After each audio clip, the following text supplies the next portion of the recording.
Bonjour à tous et bienvenue pour cet épisode numéro 436 du Basket Lab, le laboratoire du jeu. Et aujourd'hui, place au bilan encore une fois avec cette fois-ci les Détroit Pistons. Bilan des Pistons avec Matt de Dunk Hebdo qui se joint à nous pour ceci. Et puis comme d'habitude, pour soutenir le podcast, iTunes, Spotify, YouTube, petit like ou petites étoiles. Bienvenue dans le Basket Lab.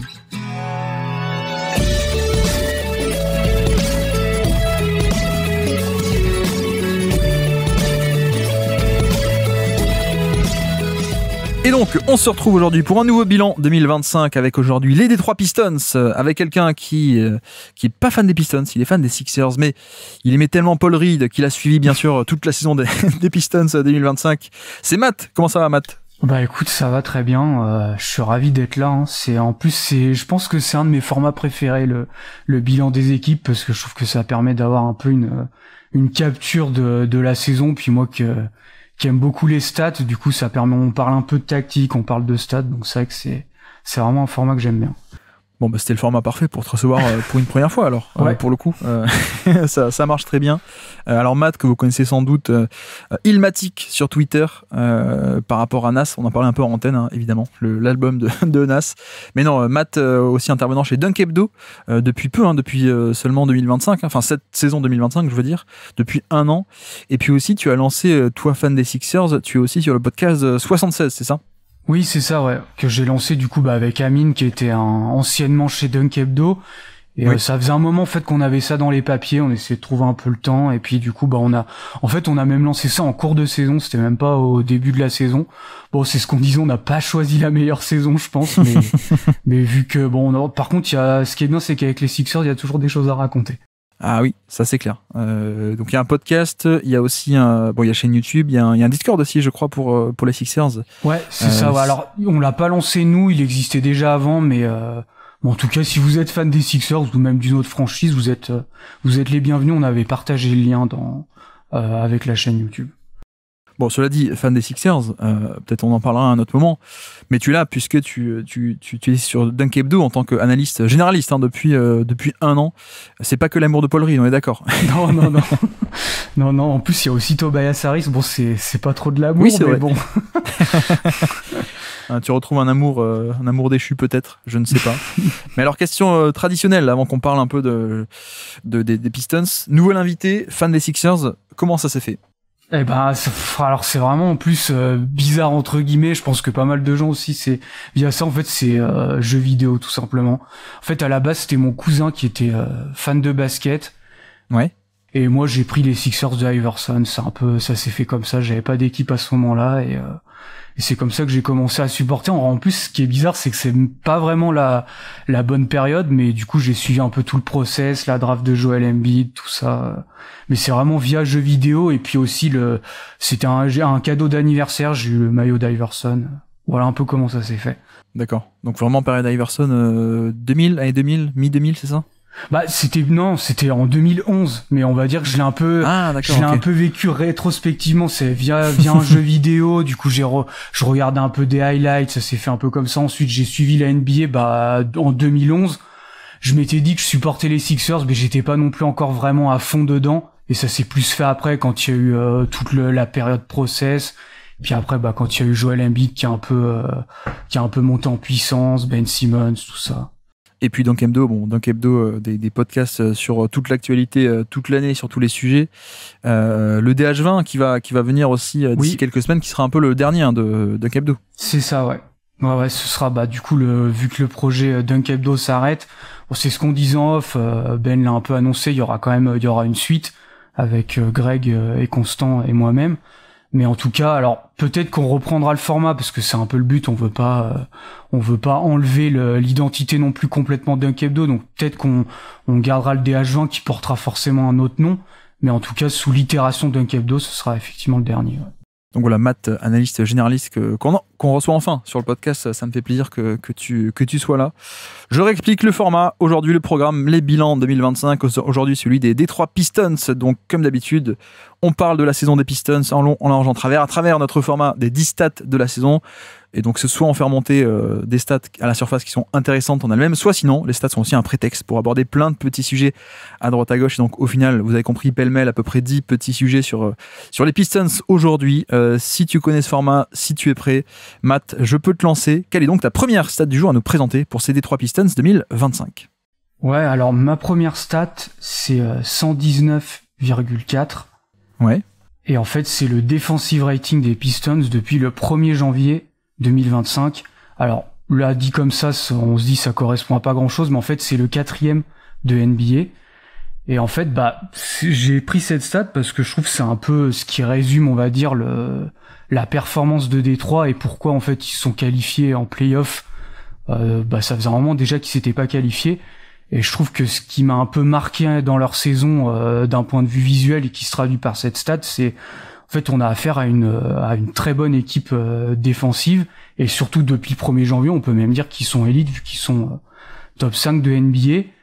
Et je pense que c'est Bickerstaff en fait qui est un coach quand même assez défensif et qui a mis des schémas agressifs, je trouve, où en fait avec un pivot comme Jalen Duren qui était plutôt utilisé en drop sur ses saisons précédentes, là il l'a plutôt utilisé en edge, donc il le faisait monter plus haut sur les écrans. Et ce qui m'a pas mal marqué aussi, c'est que c'est ce qui se passait derrière ce pick and roll. C'est en fait on avait des joueurs comme Kate Cunningham, Tobias Harris, Ozar Thompson qui venaient un peu taguer, qui venaient très tôt en fait dans la peinture pour empêcher les tirs au cercle des équipes adverses. Ouais, c'est-à-dire que pour faire monter Jalen Duren haut sur l'écran ou Stewart, il faut aussi que ce soit protégé derrière, quoi, pour le coup. C'est ça. Donc tu dis que c'est quoi exactement le rating depuis janvier alors ? C'est 119,4. 119, mais attends, mais c'est pas un bon score défensif, 119 Alors attends, peut-être que c'est moi qui me trompe. Non, c'est moi qui me trompe, je suis désolé, c'est 111,9. Ah oui, voilà, d'accord, là je comprends mieux. Je me suis trompé dans la virgule, je pense, quand j'ai repris les stats. Parce que effectivement, la moyenne NBA, elle est autour des 114, 115 cette année, donc un bon score défensif, c'est plutôt 111, ouais, en effet. Oui, c'est 111,9. Non, effectivement. Non, mais je suis d'accord, hein, c'est le renouveau passe aussi beaucoup par cet aspect défensif. D'ailleurs, je peux enchaîner si tu, comme ça on continue d'en discuter ensemble, mais ma première stat du jour était aussi un peu sur ça. Moi, c'était 14. C'était le nombre de places qu'ont gratté les Détroit Pistons au niveau du net rating. Donc le différentiel attaque-défense, ils étaient 28e, donc abyssal l'an passé. Ils sont montés 14e, donc ils sont passés de quasiment les derniers de NBA à finalement une équipe dans la moyenne. Et l'an passé, c'est moins 10 différentiel attaque-défense, qui est un score un peu symbolique, hein, la barre des moins 10 catastrophique. Là, ils sont carrément en positif, mais surtout, on va simplifier les choses grâce à cette défense. C'est devenu une bonne équipe, et notamment au-delà du net rating, au-delà des ratings, des différentiels attaque-défense, etc., plus 30, voilà, plus 30 victoires. Ils sont passés de 14 victoires à 44 cette année, un différentiel qui est assez énorme, hein, je pense qu'on peut le dire. 11e défense en tout, non pas depuis le 1er janvier, mais sur l'intégralité de la saison. 16e attaque aussi, mais comme tu dis, le beurre se fait surtout au niveau ils font leur beurre en défense surtout. C'est comme ça qu'ils créent un peu un avantage. 11e défense, alors qu'ils étaient dernier tiers de NBA, même 5 derniers quasiment l'an passé. Et je sais pas ce que t'en penses, mais là où c'est admirable, c'est que ça passe surtout par la tactique, parce que niveau changement de joueurs et de personnel, on a certes Tobias Harris et Tim Hardaway Jr., on peut pas dire que ce sont eux qui ont totalement changé cette défense, ce côté-là du terrain en fait. Non, clairement, c'est vrai que y a même plus des profils offensifs finalement qui les ont rejoints, avec Hardaway et Malik Beasley. Mais c'est vrai que oui, t'as raison, c'est exactement, moi c'est ce qui m'a sauté aux yeux quand je regardais les matchs, c'est en fait je pense que la première consigne de Bickerstaff c'était on veut qu'il y ait le moins de tirs au panier adverse possible. Je suis allé voir rapidement, ils sont alors depuis le 1er janvier toujours j'ai regardé, ils sont dans le top 10 en fait en termes de fréquence autorisée au cercle. Et je pense que on le voit pas mal avec ces schémas beaucoup en edge où en fait on utilise la mobilité de Jalen Duren, parce que on n'a pas à faire, il est pas non plus mauvais en protection de panier, mais on n'a pas à faire non plus à un grand joueur de ce côté-là. Il était moyen bon, on va dire.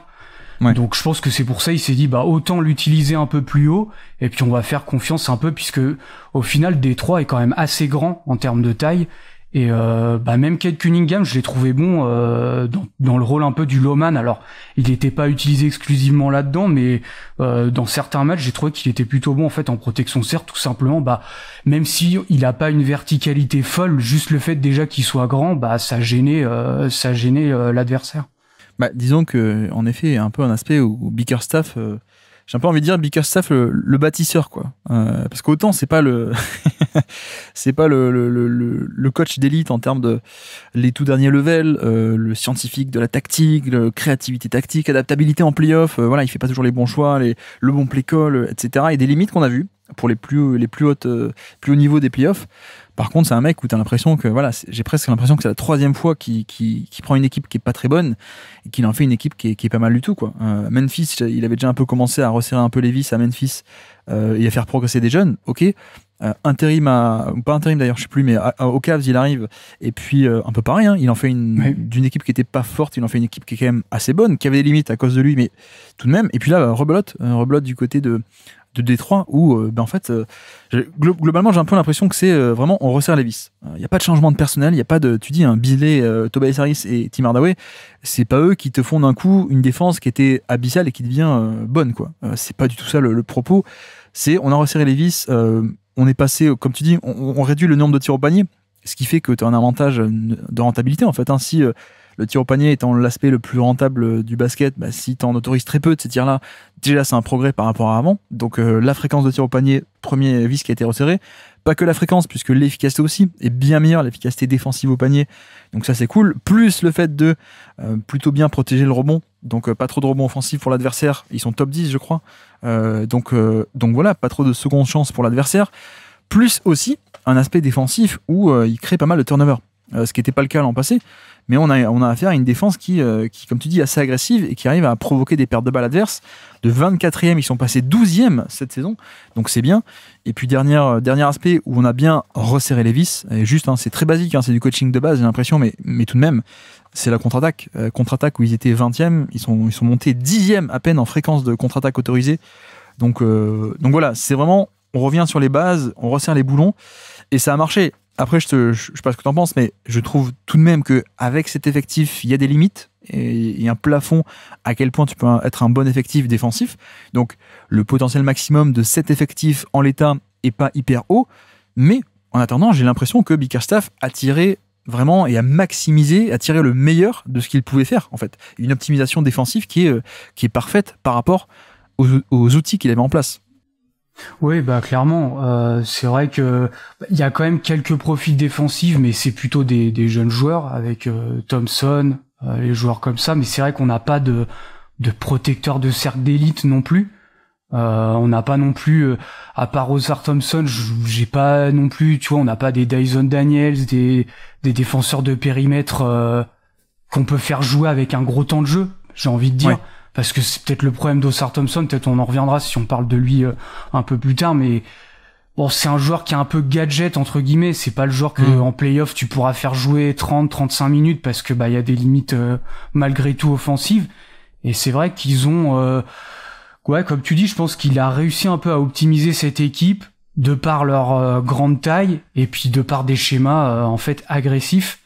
Et de pouvoir créer des pertes de balles, d'aller boucher les espaces avec des stunts. Et ils ont aussi gagné un peu sur les marges, j'ai envie de dire. Je crois qu'ils sont assez bons aussi au rebond offensif. Donc en fait, en termes de bataille de possession et puis de bataille de transition, en fait, c'est une bonne équipe. Et je pense que c'est ça qui fait que ils sont passés d'une équipe pas bonne à une équipe qui a pu se qualifier en play-off. C'est ça, ouais. C'est toujours se garder en tête que le coaching dépend aussi de ce que tu as sous la main, quoi. Et là, en l'occurrence, je vois pas beaucoup de manières de faire beaucoup mieux par rapport à ce qu'il y avait en place. Donc c'est une maximisation qui est excellente à mon avis. D'ailleurs, peut-être on en parlera aussi, mais le fait de créer aussi autant de turnover fait que tu peux te projeter pas mal en contre-attaque toi-même, de l'autre côté. Contre-attaque offensive, et ça fait des points faciles, évidemment, comparé peut-être à une attaque qui est un peu moins parfaite. Mais voilà, clairement, je pense que, d'ailleurs, j'ai pas pensé à vérifier, mais une différence comme ça de 30 victoires d'une saison à l'autre, je suis pas sûr que ce soit arrivé souvent, hein, parce qu'on l'oublie, hein, ça, on dirait que c'est il y a longtemps. Mais c'est l'an passé, non, qui font la pire série de défaites de l'histoire de la NBA. Donc, décembre 2023, et même pas un an et demi après, on se retrouve ici avec 44 victoires.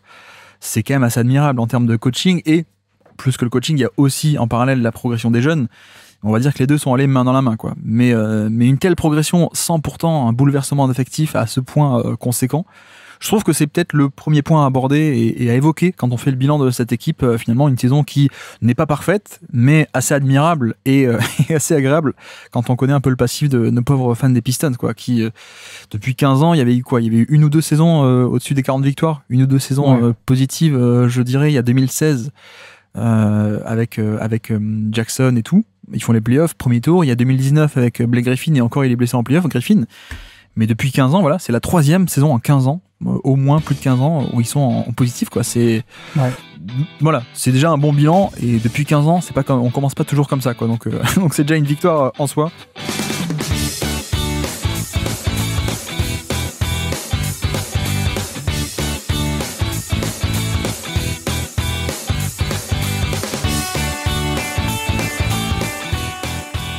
Je peux te lancer, quelle est donc ta deuxième stat de la saison à nous présenter pour ces Detroit Pistons 2025 ? Alors, j'en ai deux en une, c'est 7,7 et 5,2. En fait, le 7,7, c'est le nombre de possessions par match qui ont été jouées en dribble end-off. Je l'avais aussi.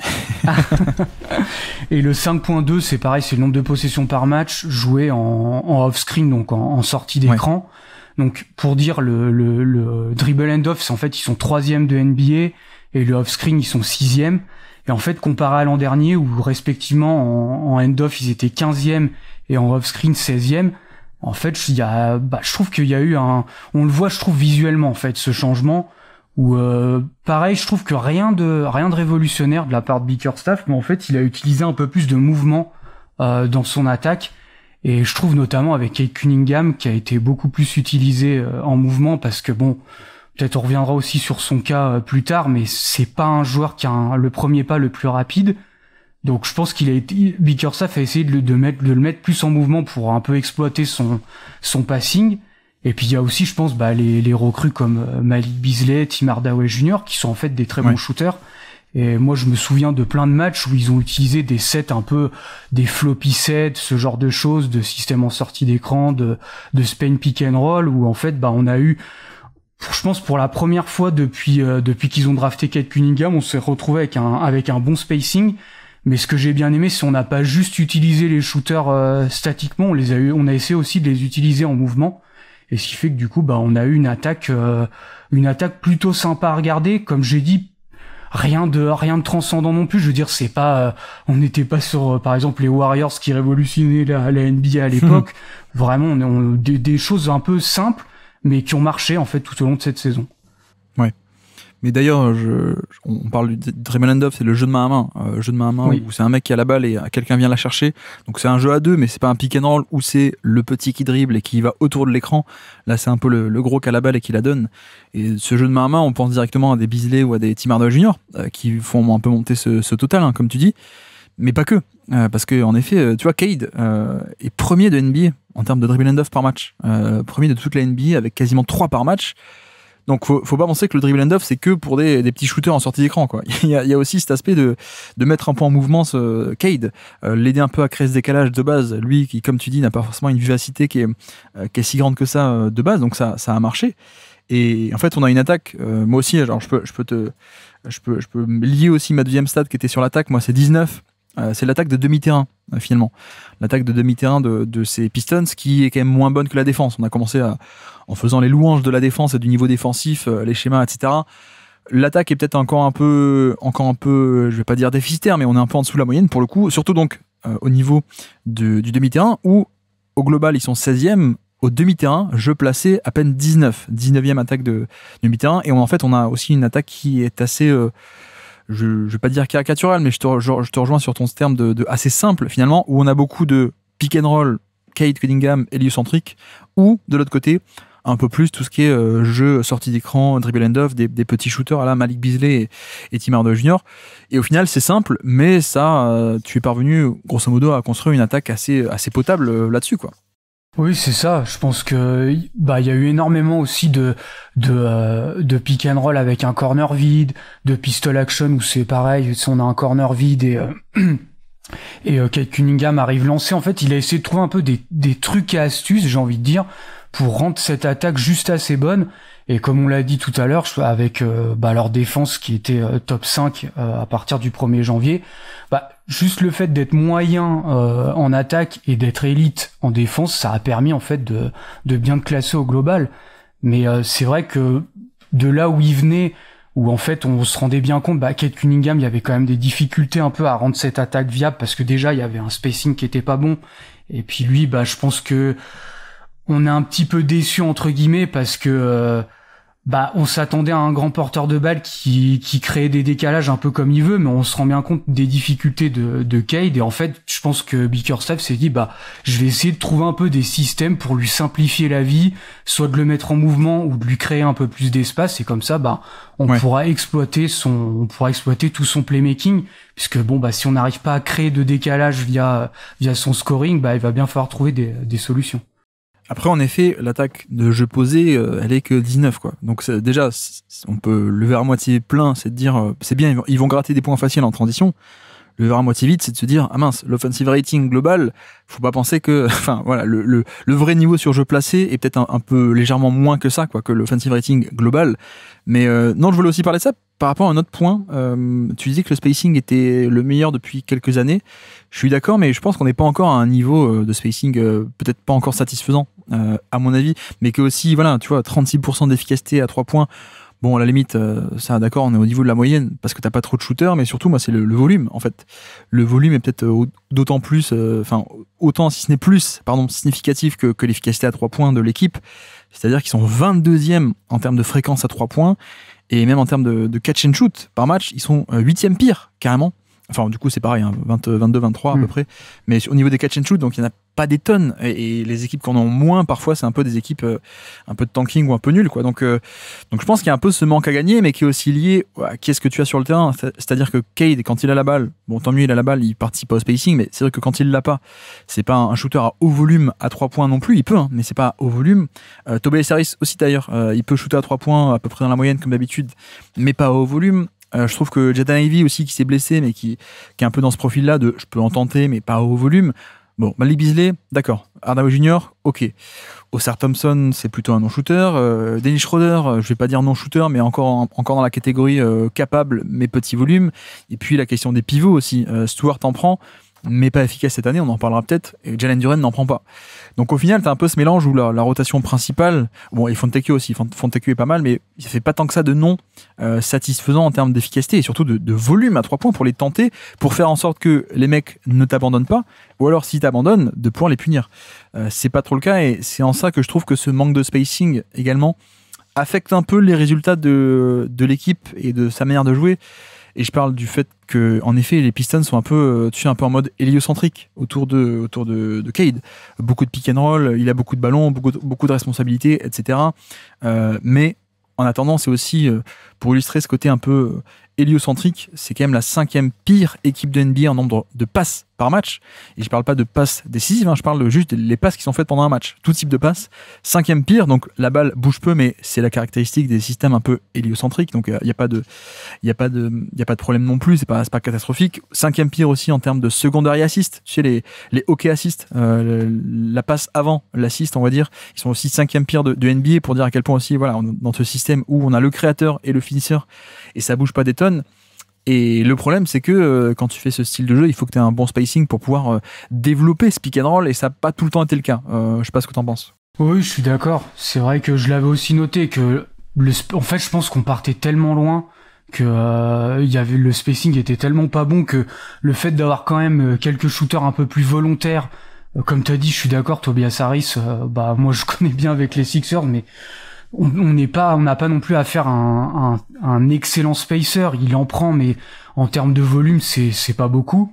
Et puis malgré tout, je trouve que ça s'est aussi beaucoup vu dans la série contre les Knicks, où il privilégiait de faire jouer Oscar Thompson parce que finalement c'était une bonne match-up pour Jalen Brunson en défense. Sauf que le problème, c'est qu'en attaque, il y avait aussi Jalen Duren, il y avait aussi Oscar Thompson, et on a vu certains matchs où on voyait que c'était compliqué en fait pour créer de l'attaque, parce que tout simplement il y avait pas assez d'espace. Les Knicks, ce qu'ils faisaient, c'est ils abandonnaient complètement les non-shooters, Et puis je pense qu'il y a pas non plus beaucoup de connecteurs si bons que ça, en fait, au final.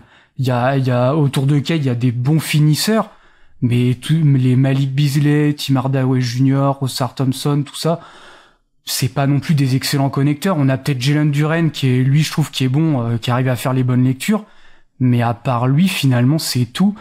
Et puis c'est un pivot aussi en plus, hein. Donc c'est voilà, pas, c'est ça. C'est pas pareil un connecteur pivot qu'un connecteur. Non mais c'est comme tu dis, c'est aussi peu de connecteurs explique aussi en partie l'aspect de très peu de passes par match et peu de secondaires et assists. Il y a moins de fluidification qu'on voudrait peut-être.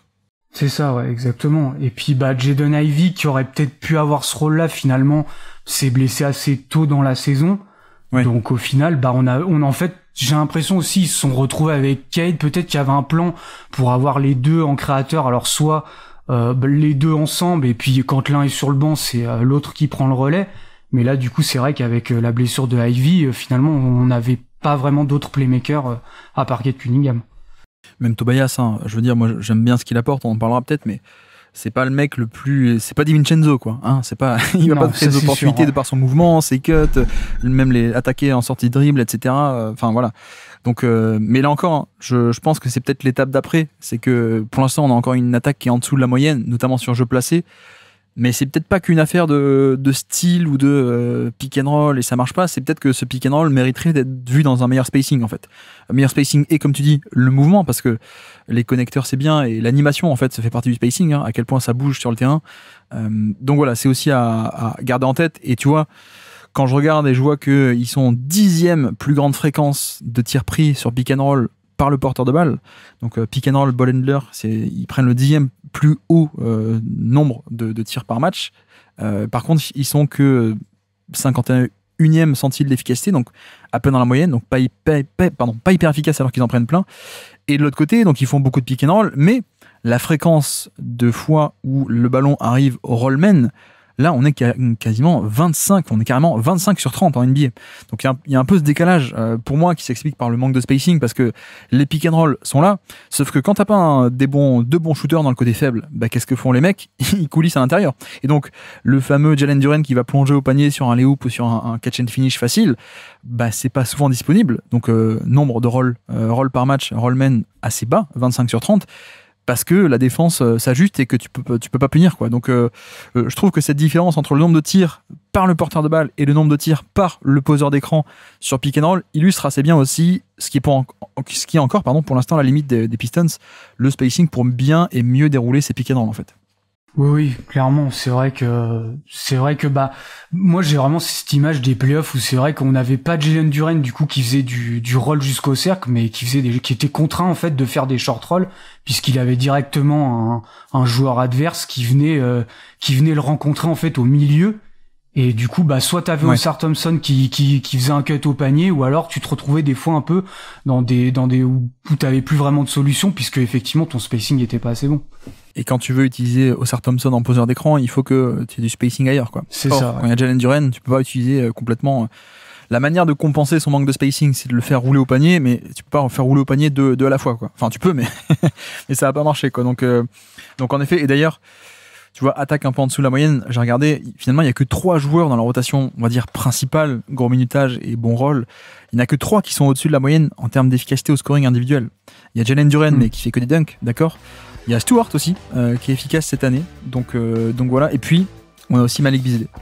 Mais en dehors de ça, tous les autres joueurs de la rotation principale sont en dessous du score moyen d'efficacité de NBA. Donc voilà, le chantier principal pour l'an prochain et pour le futur, c'est un peu mieux espacer et aérer cette attaque sans doute.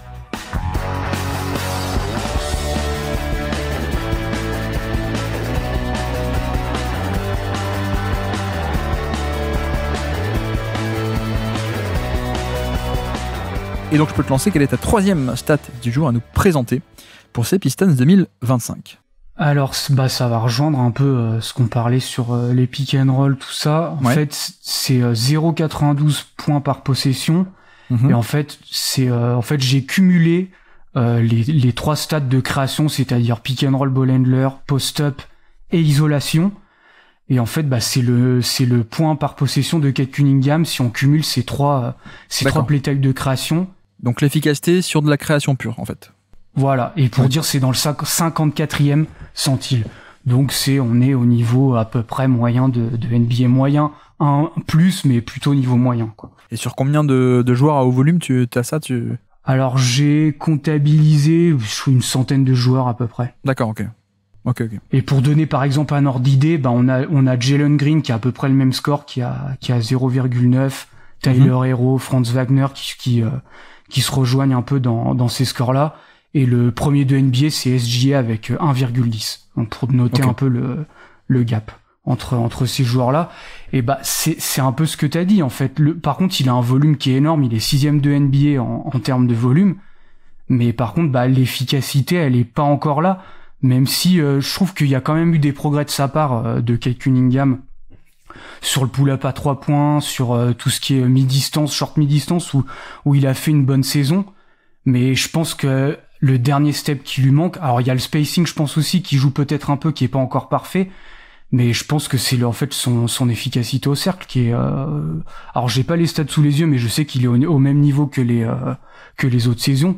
Mais en fait, on n'a pas encore affaire à un créateur qui arrive à aller qui arrive à bien finir jusqu'au cercle, et je pense que c'est aussi dans son scouting report de base. En fait, c'est pas un joueur qui a les qualités encore pour pouvoir aller jusqu'au cercle, qui a, je pense, un bon handle, mais qui a pas une explosivité, comme on l'a dit, une explosivité horizontale pour aller jusqu'au cercle rapidement, et puis qui a pas non plus un pop vertical extrêmement grand. Ce que j'ai bien aimé, par contre, c'est qu'il arrive à faire parler sa taille, entre guillemets, quand il va dans la short mi-distance, on arrive à voir sa longueur, mais je trouve qu'en fait, il arrive pas à faire encore bien parler sa taille pour finir au cercle, où des fois, on a l'impression qu'il joue un petit peu plus petit que sa taille. Disons je trouve que l'amélioration, c'est qu'il arrive à utiliser sa taille pour se dégager des tirs dans la short distance, la zone des flotteurs à peu près, tu sais, mettre le défenseur in jail, comme ils disent, donc en prison, dans son dos, ce genre de choses. Donc là-dessus, sa taille lui sert, mais je suis d'accord qu'il n'y a pas une exploitation de sa taille d'un point de vue complètement fonctionnel, peut-être. De type, voilà, Doncic, il peut faire ça, mettre son défenseur dans le dos. Mais Doncic, il peut aussi te foncer dans le tas, te rentrer dans le lard, scorer par-dessus toi, scorer avec le contact, etc. Et je trouve que Cade, on est un peu plus sur la version en finesse encore de Doncic, quoi. C'est-à-dire le très grand porteur de balle qui peut être assez costaud, qui arrive à se dégager quelques spots autour du panier, mais pas encore totalement au panier, en puissance, etc., quoi. Oui, c'est ça en fait. En fait, je pense qu'il y a il y a peut-être un manque de force, et puis un manque j'arrive pas encore vraiment à prendre le dessus sur mon vis-à-vis. Je crois que c'est le joueur c'est un des joueurs qui se fait le plus contrer, il me semble, dans la zone du panier, et je pense que c'est un peu dû à ça. Si on n'a pas affaire à un joueur qui arrive à être finalement, comme tu dis, Luka Doncic, on le voit, il y a de l'épaisseur, où il va peut-être arriver des fois à un peu se dégager du chemin le pivot adverse, là où Cade va peut-être des fois plutôt prendre un petit step back et prendre plutôt un flotteur. Alors, il a été bon cette année là-dessus, mais bon, un flotteur, ça reste toujours moins bon qu'un tir au cercle. Ouais. C'est pour dire aussi, hein, comme tu dis, ton petit calcul sur la création, 54e centile, c'est ça, un truc comme ça, autour de la moyenne NBA. 54e centile, ouais. C'est bien, hein, mieux que 54% de tous les autres gros créateurs à gros volume, c'est bien, mais peut-être que là où on l'attend à terme, vu son potentiel, c'est peut-être un jour de le retrouver plutôt 80e centile. C'est l'idée, c'est pas de dire qu'il est nul, hein, au contraire. Je trouve qu'il est quand même pas mal du tout. Mais en effet, on est plutôt encore sur du scoring, où on reste un peu encore sur notre fin. Après, peut-être qu'il y avait, comment dire, peut-être trop d'attentes, je sais pas, mais mine de rien, il y a quand même ce statut de first pick avec le potentiel qui va avec, et le potentiel est lié à ses qualités. Mensuration physique, qualité athlétique, de puissance, pas d'explosivité mais de puissance, le toucher de balle aussi, c'est quand même assez rare d'avoir un mec qui a ce toucher et ses instincts, cette capacité de passing pour cette taille. Donc il y a quand même un cocktail qui est intéressant, et peut-être que le rêve, on va dire, c'est qu'à terme on ait un mec qui soit, comme dit, un 80e centile de création pure, de scoring, plus que 54e, où là c'est correct, et le passing plus son scoring correct, ça fait un très bon package, mais on l'attend peut-être plus haut en termes de implacabilité, comme on dit, l'implacabilité au scoring, quoi. On l'attend un peu plus inarrêtable, on va dire. Mais d'ailleurs, moi, là-dessus, c'est un truc où je trouve qu'il a pas mal progressé. Pour le coup, c'est pas encore parfait, mais il a progressé. Tu parlais, toi, de la charge de création pure. Sur le drive, moi, j'ai calculé notamment, l'an passé, en 2024, il était 1,06 points par tir sur drive. C'est monté à 1,16. Bon, Surtout, il faut savoir à quoi ça correspond, parce que les chiffres bruts, on s'en fiche. Grosso modo, sur les gros drivers de NBA, plus de 10 par match, il était 47e sur 56 l'an dernier, donc vers le bas. Cette année, il est 24e sur 52. Il n'y avait que 52, pas 56, mais que 52 drivers à plus de 10 par match cette année. Il est 24e. Donc tu vois, on est passé de tout en bas de l'échelle sur les drives à finalement milieu de tableau. Et le truc, c'est que ça passe pas forcément par une plus grosse efficacité au panier en soi, sur le cercle vraiment, parce que l'efficacité bouge pas, 57% dans les deux cas, entre 24 et 25. Par contre, c'est la zone des flotteurs. Donc un peu ce que tu as expliqué, le côté la taille, se libérer des spots avec les flotteurs autour du panier. Donc ça, c'est bien. Et on est à 49% sur la zone des flotteurs. Donc c'est en fait la différence se fait surtout là. L'efficacité sur drive qui a augmenté se fait là, sur ces flotteurs, sur ces tirs un peu loin du panier, sachant que le panier en soi, ça bouge pas, sachant que la provocation de lancer franc, ça bouge pas non plus. La question, c'est est-ce que c'est viable ou plutôt est-ce que c'est durable ? Est-ce que tu vois, est-ce qu'on n'est pas je vais pas dire à l'abri, mais est-ce que par exemple l'an prochain ou dans 2 ans, on va pas connaître une saison où il va être un peu moins surchauffe dans les flotteurs et que l'efficacité sur drive va un peu redescendre encore une fois, quoi. Bah, c'est un peu le danger, ouais. C'est un peu pour ça, parce que c'est vrai qu'on voit sa saison comme une réelle progression, ce qui est vrai, hein. Il y a quand même eu des progrès, on peut pas dire le contraire non plus, mais je trouve qu'il y a pas non plus un gap si énorme que ça. Ouais. Sa saison de l'année dernière était bien aussi, mais tu vois, si je prends son efficacité au scoring sur Cleaning the Glass, l'année dernière, il était à 1,10 points par tir en termes d'efficacité. Bon, bah, cette année, on est à 1,14. C'est pas il y a un petit jump, mais il est pas si énorme que ça. Il a pas explosé le score non plus d'efficacité. Et je pense que le dernier step, je pense effectivement, c'est la réussite au cercle, puisque comme tu as dit, le risque des scores de flotteurs et à mi-distance, c'est que ça peut chuter. On est sur des zones où c'est plus volatile. Forcément, le cercle, quand on a une efficacité au cercle et qu'on l'a, c'est plus facile à maintenir. Alors plus on s'éloigne du cercle, finalement, plus c'est compliqué à maintenir. Donc, si ça se trouve, si l'année prochaine, il n'arrive pas toujours à finir au cercle, et que si son jump, ça redescend dans le sens inverse, que dans la zone des flotteurs, ça redescend, et dans le mid-range aussi, on va se retrouver à nouveau avec un cake qui sera beaucoup moins efficace. Après, je dis pas forcément que ça va redescendre, mais c'est vrai que ça peut un peu plus bouger, alors que si tu provoques 10 lancers francs par match, par exemple, ça se transpose à peu près chaque saison, quoi. Et puis c'est des tirs faciles, etc. Donc il y a un peu cet aspect-là. De l'autre côté, on peut se dire aussi, tu vois, tu prends un mec comme Luka Doncic, sur la zone des flotteurs, il est tout le temps quasiment à 50%, depuis 4-5 ans, il est à 50% d'efficacité dans cette zone des flotteurs. Je pense que ça me choquerait pas si finalement Cade, ce 50% de cette année, ne soit pas une surchauffe, mais un peu son vrai niveau. Vu à quel point il arrive à créer une bonne qualité de tir dans cette zone, vu son toucher de balle aussi, vu sa taille, tu vois, ça me choquerait pas. Mais c'est vrai qu'on aimerait le step supérieur. Tout de même, pour insister un peu, je pense qu'on est quand même passé de l'an dernier, quelqu'un qui était un gros volume inefficace, à cette année un gros volume qui est autour de la moyenne. En termes d'efficacité, tu vois, on est à 98 de true shooting plus, donc à peine moins 2% relatif à la moyenne qu'on fixe à 100. Ça va, quoi, tu vois, moi ça me va largement comparé à d'autres années où il pouvait un peu flirter avec les moins 6%, moins 4%, etc. C'était quand même assez inefficace sur un tel volume. Mais voilà, je trouve quand même qu'il y a des progrès. Il y a aussi un 45% sur les longs tirs à 2 points qui est vraiment très bon sur les longs tirs à 2 points. Par ailleurs, il faut dire aussi, là on parle de scoring qui est peut-être un peu le dernier truc à aller conquérir, on va dire. On l'a pas développé, mais le passing est aussi de très haut niveau, et c'est aussi pour ça qu'on aime bien son profil, même beaucoup. C'est-à-dire que j'insiste, mais pour moi c'est un mec qui peut faire quand même des très bonnes lectures avancées, qui sur pick and roll peut bien briller. Donc encore une fois, là, autant sur le scoring, je suis un peu plus sévère parce que ça dépend pas autant qu'on le pense du spacing et du contexte.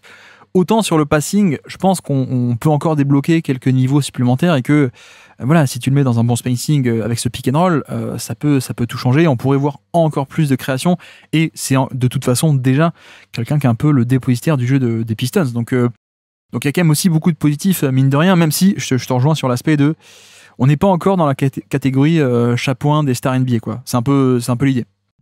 Oui, c'est ça, complètement, parce que c'est vrai qu'en plus il a toujours eu ce haut volume, tu vois, même en termes de panier assisté, il est à 30% cette année seulement de panier assisté. Ouais. Et en fait, depuis qu'il arrive en NBA, on tourne autour de ce chiffre-là, où en fait on n'a pas affaire à quelqu'un qui a beaucoup de paniers assistés. Ça rejoint un peu le côté beaucoup héliocentrique. Et c'est vrai que je pense peut-être les anomalies c'était les saisons d'avant, parce que je pense que effectivement je suis d'accord avec toi, en termes de toucher de balle, je pense qu'on a affaire à un joueur qui a un excellent toucher, parce que même en NCAA il avait des très bons chiffres, que ce soit à 3 points et en lancer franc. Et quand tu regardes aussi sa moyenne de lancer franc, on est toujours au-dessus des 80% depuis qu'il est arrivé en NBA. Donc c'est vrai que ça tend vers le positif quand même pour qu'il maintienne ses chiffres d'efficacité au flotteur. En ma stat, c'est un peu ça d'ailleurs. Ma troisième stat du jour, c'était 90, le nombre de touches de balle de Cade dans un match. Et c'est le 4e plus gros total de NBA. Donc on a vraiment, pour insister encore dans ce côté vraiment héliocentrique, la main mise sur le jeu, c'est le joueur qui touche le 4e plus gros nombre de ballons par match. Donc à Jokic qui est premier, évidemment. Haliburton, 2e, Trae Young, 3e, et donc 4e, nous avons Cade Cunningham, qui a vraiment son équipe. C'est lui qui a la main mise là-dessus, et il est même 3e en termes de temps cumulé, passé avec la balle entre les mains, derrière Trae Young et Jalen Brunson. Donc on a vraiment cet aspect de héliocentrique, de énorme volume. Et c'est aussi pour ça que moi j'apprécie la hausse d'efficacité. Le côté on est plus proche de la moyenne plutôt que moins 6%, moins 8%, ou je ne sais quoi encore il a pu être par le passé où il était très inefficace. Forcément que quand tu as un volume à ce point énorme, c'est bien de pas être trop inefficace, parce que tu démultiplies le côté inefficacité et la fuite de valeur en un sens. Donc là 98, moins 2% relatif à la moyenne sur un gros volume, c'est bien. Cela dit, même si j'aime beaucoup le passing et les progrès qu'on a développés sur Drive, il y a quand même beaucoup de turnover au final. Tu vois, je suis très fan de son passing, je sais pas ce que tu penses un peu de sa distribution, etc. Il y a quand même beaucoup de turnover dans le lot, je crois qu'on est à 15 ou 16%, si je dis pas de bêtises, au niveau des pertes de balles. C'est quand même, non pardon, 14%. 14%, c'est quand même beaucoup, et là encore, plus tu fais 14% fois un énorme volume, ça fait plus de déchets au final que 14% sur à peine un volume faible, évidemment. Mais c'est peut-être là aussi un point à corriger qui passe un peu sous les radars, parce que on s'est longtemps attardé sur l'efficacité, ou plutôt le manque d'efficacité, où il a fait des moins 11%, moins 10% d'efficacité relative à la win, etc. Le problème des pertes de balles est aussi peut-être pas conséquent, mais pas négligeable non plus, je trouve. Donc ça, ce sera aussi à surveiller pour la suite. Et tu vois, je me suis amusé à faire un petit filtrage en NBA. Il n'y a que 4 joueurs en NBA en 2025 qui répondaient aux critères suivants de plus de 2000 minutes sur la saison. Donc c'est quand même un gros minutage. Plus de 14% de turnover percentage, donc beaucoup de déchets. Et moins de 1,14 de justement d'efficacité en points par tir. Donc bref, les joueurs qui ont un gros nombre de déchets et qui sont pas moins efficaces que ça, il y a lui, il y a Keyonte George, il y a Josh Giddey et il y a Russell Westbrook. Évidemment, c'est pas le même rôle, mais pour dire aussi que tu vois, pour l'instant, même si j'aime beaucoup le profil, le passing, les lectures avancées, etc., quand on combine un peu cet aspect d'efficacité, ou plutôt manque d'eux, et de déchets de turnover, c'est pas encore parfait. Et on peut quand même compléter en disant il a 23 ans, 24 ans, donc c'est quand même assez... c'est pas encore le temps de s'inquiéter. D'ailleurs, on a vu des progrès entre sa saison 22 et 23, donc dans ce prisme-là, on peut s'attendre encore à certains progrès par la suite, mais on n'est pas encore arrivé. C'est peut-être ça l'idée globale à retenir, c'est qu'on n'est pas encore arrivé à destination, et que la version j'allais dire All-Star, mais non, il a déjà été, mais la version All-NBA de Cade Cunningham, c'est peut-être un mec qui est, je sais pas moi, moins de turnover, dans un meilleur spacing, avec encore plus de passing, et peut-être 2, 3, 4% au-dessus de la moyenne en termes d'efficacité. C'est peut-être ça pour moi la version qui est All-NBA, third ou second team même en fait. Oui, c'est vrai que quand tu accumules les pertes de balles plus l'efficacité qui est pas encore là, tu te dis oui, ça fait encore des points finalement laissés sur la table. Et en plus, c'est vrai que ce problème de turnover, ça fait plusieurs saisons qu'il l'a depuis qu'il est arrivé, mais comme tu dis, ça reste quand même un jeune joueur, et je pense quand même que là où tu te dis t'es prêt, on va dire, à l'accepter entre guillemets, c'est parce que le passing est tellement bon que tu dis bon, certes, tu as des pertes de balles, mais il est capable en fait de te créer du jeu par son passing, qu'au final tu dis bon, est-ce que c'est si grave que ça finalement que j'ai ces pertes de balles? Oui, ce serait bien qu'il y en ait moins. Mais il arrive tellement à trouver des opportunités, peut-être que de balles. Je pense, tu vois, les autres porteurs de balles que tu as cités, comme Westbrook, Keyonte George, ils ont pas quand même cette qualité de passe, je trouve, que Cade Cunningham a. Donc ouais. T'es peut-être plus enclin quand même à l'accepter qu'un passeur comme ça, en fait, ait un peu plus de déchets qu'un autre joueur. Exactement. Et pour dire aussi, tu vois, un mec comme Doncic, jusqu'à 23 ans aussi à flirter avec les 13-14% de turnover percentage aussi. Oui. Et personne à l'époque se plaignait de ça parce que la plus-value offensive, la plus-value des passes était surmonter un peu le côté perte de balles et déchets. Donc voilà, et Doncic aussi s'est amélioré. Tu vois, depuis 2023 justement, il est plutôt autour des 10 et 11% plutôt qu'aux 13-14. Donc ça peut venir, il n'y a pas de problème. Le spacing, on verra ça. Et voilà pour à peu près Cade Cunningham pour le coup, le cas de Cade Cunningham.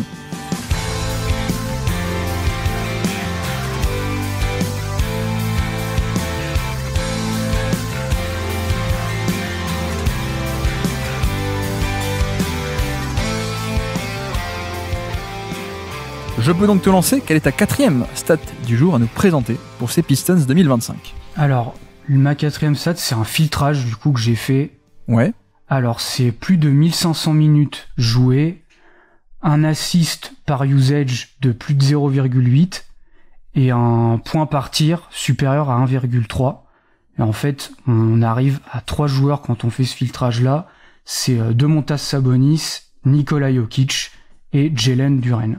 Ouais. Donc je suppose que tu n'as pas mis de filtrage de volume. Non, j'ai un petit peu triché. Ça parce que c'est vrai que comme tu dis, Jokic est à 30% d'usage, Sabonis 22%. Et bon, Jalen Duren, effectivement, c'est un petit usage, il est seulement à 16%. Mais en fait, c'était un peu un prétexte pour dire, en fait, on a affaire à un joueur qui est efficace, déjà. C'est déjà très bien. On a aussi un joueur qui fait des passes. C'est un peu ça, je trouve son profil, on n'est pas juste sur un pivot finisseur, en fait, je trouve que même il fait des bonnes lectures sur short roll, on en a un petit peu parlé au tout début. Et puis aussi, et surtout, c'est que il est pas non plus hyper assisté, il a 60% de panier assisté, donc ce qui est pas non plus énorme, on n'a pas affaire à des joueurs, on a beaucoup de pivots en NBA de rim runner qui auraient 90% de panier assisté. Lui, c'est pas son cas, et je trouve que en fait, avec Cade Cunningham, le duo marche bien parce qu'il a quand même aussi cette qualité de finisseur. Hein. On pourrait pas dire qu'il ne l'a pas, mais par contre, ce qui est intéressant, c'est que vu que des fois, comme on l'a dit tout à l'heure, les équipes adverses ne vont pas respecter le spacing de Détroit. Le fait d'avoir quand même cette arme en short roll et d'un joueur qui est capable de faire les bonnes lectures, on va dire que ça rend service et ça permet de rendre fonctionnel un peu cette attaque. Et je trouve que ça s'est pas mal vu des fois dans la série contre New York, où au final, il y a des fois où les Knicks en fait avaient des schémas volontairement agressifs et en fait plusieurs possessions étaient intéressantes où tu voyais un peu le passing de Jalen Duren qui rendait un peu service puisqu'on venait doubler Cade. Pareil, ça rejoint ce qu'on disait, Cade c'est un peu la menace numéro 1, puis tu te dis les autres joueurs j'en ai un peu moins peur, je préfère ne pas du tout les respecter. Mais au moins ça permettait un peu, il servait un peu de valve de décompression, j'ai envie de dire, à cette attaque de Détroit. Je suis content que tu présentes un argumentaire très positif sur Duren, puisque moi j'en avais un peu pour nuancer pour le coup. mais non, mais disons que sa force pour moi c'est d'être un très bon touche à tout, assez polyvalent, alors que comme tu dis, il y a un peu cette image de catch and finish, alors que non, il peut faire un peu plus niveau passing, justement niveau lecture. C'est pas Capella qui pouvait juste dunker et pas grand chose d'autre. Et même défensivement, on en parlait un peu tout à l'heure, je crois, mais il y a un peu cette image de le caricature de catch and finish et drop, le Tyson Chandler, oui. Capella, alors qu'en fait il est quand même beaucoup plus polyvalent. On a développé un peu les schémas en edge où on le faisait monter sur l'écran parce qu'il est assez mobile. Occasionnellement il peut aussi switcher, il est quand même assez même s'il est grand et costaud et qu'il n'a pas une mobilité latérale de 10 sur 10, il peut quand même largement survivre sur des switches, surtout que ce qu'il n'a pas en vivacité et mobilité, il le rattrape par des centimètres, donc même s'il va moins vite, il couvre autant de terrain qu'un mec qui va plus vite mais qui est plus petit et de moins long bras. Donc non, ce que j'aime bien, c'est cet aspect de polyvalence, vraiment.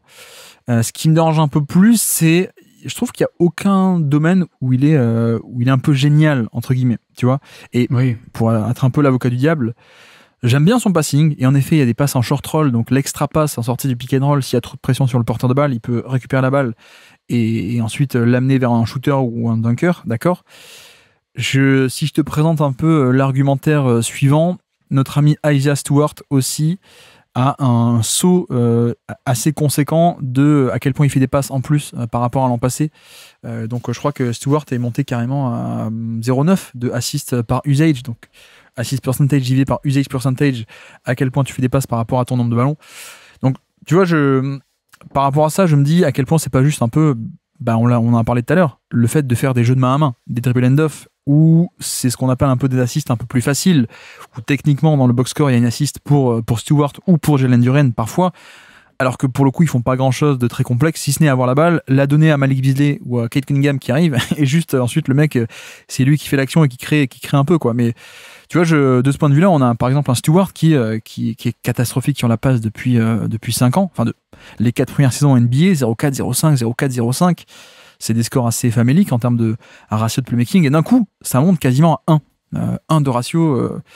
Donc je me dis à quel point est-ce qu'on n'a pas un peu une influence là-dessus, et que le passing de Duren est très sympathique, mais c'est peut-être moins un peu touche à tout sur le jeu, ou création pure, un peu comme Sabonis évidemment, mais même comme d'autres créateurs de hub offensif, comme on dit.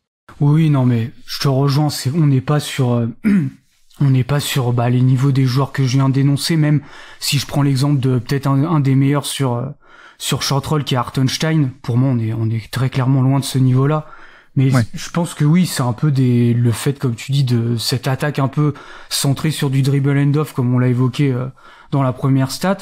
Mais c'est vrai que je trouve quand même son profil sympathique en attaque, parce il touche un peu à tout, en fait. On n'est pas, ouais. En fait, tactiquement, tu te renfermes pas sur une seule chose. Tu peux faire plusieurs choses avec lui, et c'est ça peut-être qui est intéressant. Après, c'est vrai que quand tu prends l'autre côté du problème, il fait rien d'élite non plus. C'est vrai que il peut te poser des problèmes de spacing, puisqu'effectivement c'est un non-shooter, et comme on l'a dit, il y en a d'autres du côté de Détroit.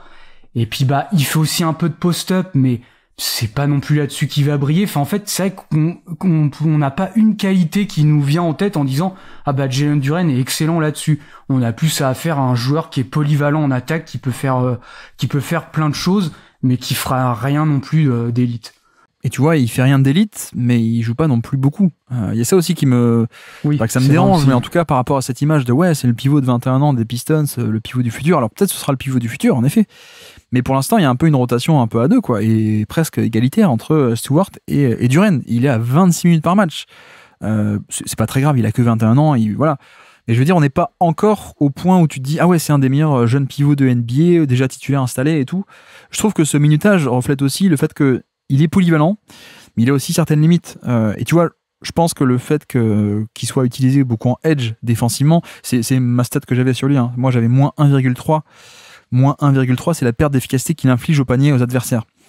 Autant dire que c'est pas top. C'est pas beaucoup. Hein. Les meilleurs de NBA vont aller gratter les moins 7, moins 8, moins 10, moins 12% de perte d'efficacité qu'on inflige au panier à l'adversaire. Les Brook Lopez, peut-être pas Stanley Lopez, mais des Gobert, des Wembanyama évidemment, des mecs comme ça.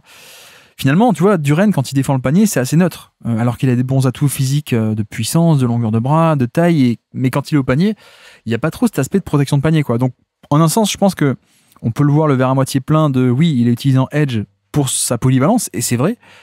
De l'autre côté, c'est aussi parce que dans des couvertures un peu plus traditionnelles de drop ou de protéger panier, t'en parlais tout à l'heure, mais il est un peu moins intéressant aussi là-dessus. Donc, tu vois, moi, cette protection de panier, je la trouve finalement pas ouf. Et d'ailleurs, je crois que j'ai calculé parmi les joueurs à haut volume de défense de panier, donc minimum 5 tirs par match défendus au niveau du panier, il est 31e sur 46. En termes de à quel point il affecte l'efficacité, il est autour de Vucevic, Yves Missy, Kelly Ware, Sabonis, tu vois, on n'est pas franchement chapeau 1 de la défense, quoi, voire même ni chapeau 2 ni chapeau 3, quoi. C'est pas mal, protection de panier pas mal, le pick and roll pas mal, mais je reste un peu sur ma faim et je trouve, alors peut-être que c'est moi qui m'enflamme avec je pars à la bataille contre des moulins à vin, mais et c'est que mes algorithmes Twitter ou quoi, mais je trouve qu'on n'est pas encore sur la jeune superstar. Peut-être qu'elle le sera plus tard, il a que 21 ans, je répète, peut-être qu'il le sera plus tard, mais pour l'instant c'est juste un role player, ça paraît connoté négativement, mais un méga génial role player qui peut un peu toucher à tout plutôt qu'un vrai joueur déjà d'élite jeune, quoi, en fait. Oui, je suis assez d'accord. Hein. Je pense que effectivement le fait qu'il soit utilisé en edge, c'est beaucoup le fait c'est pas un excellent protecteur de cercle, et en plus ça c'est depuis qu'il arrive en NBA qu'il y a un peu peu ce défaut là, et c'est vrai que je trouve pas il a pas une très bonne coordination main-œil. Enfin, je trouve que souvent quand on le voit au contre, il vient contrer soit trop tôt, soit trop tard. Il y a pas mal de possessions dans la saison où tu le vois être pas mal mis en difficulté là-dessus. En drop, il a du mal un peu à gérer quand il faut reculer, tourner enfin, il a une mobilité, mais la mobilité, si tu veux, pour reculer au panier et à la fois surveiller les deux joueurs, je trouve pas non plus qu'il est très bon là-dedans. En fait, je pense que Bickerstaff s'est dit autant l'utiliser de manière plus agressive, comme ça avec sa taille il va pouvoir gêner directement le porteur de balle et il va pas se faire non plus blow-by par le porteur de balle adverse, donc il va pouvoir le gêner comme ça, mais au moins on le décharge un peu de tout ce qui est drop et protection de panier. Et comme tu dis, au-delà du fait il y a aussi les fautes, quoi. Donc il y a un manque de savoir-faire au panier, de placement, d'orientation, de timing peut-être, de coordination main-œil, comme tu l'évoquais. Il est quasiment à 5% de foul percentage. Alors, ça veut pas tout dire, le foul percentage, parce que parfois t'as des Lou Williams ils font pas de faute, mais parce qu'ils défendent pas, quoi. Mais non, mais c'est assez parlant encore. Je pense que, voilà, on est encore sur un projet qui est encore, je vais pas dire long terme, mais un joueur déjà intéressant, mais qui a encore pas mal de domaines de progression. Tu vois, j'ose espérer que si un jour on a une version All-NBA de Duren, ce sera avec une protection de panier qui est pas à 1% ou relativement neutre, mais un mec qui va aller gratter les 7-8% de perte d'efficacité au panier, qui sera peut-être beaucoup plus, un peu mieux créateur sur du scoring ou du passing, parce que il est aussi très efficace, mais parce qu'il est aussi extrêmement orienté roll player, quoi, tu vois, de finition au panier, etc. Alors, il a un peu de post-up, c'est vrai, il a un peu de post-up et de hookshot, ce genre de choses, mais l'autre aspect aussi un peu dommage, et heureusement, il a pas trop de volume, donc c'est pas démultiplié comme Malus, mais il perd beaucoup de ballons. Il perd beaucoup de ballons, c'est-à-dire qu'on flirte avec les 18% de turnover percentage, c'est 17 et quelques, je crois de mémoire 17,6, c'est le 4e pire de NBA, derrière Isaiah Collier, dont on parlera quand on parlera du Jazz, Draymond Green, qui est une catastrophe en termes de perte de balles, c'est le prix à payer pour ses prises de risque sur passe, on va dire, et Russell Westbrook, qui perd beaucoup de ballons, et le 4e pire, c'est Duren.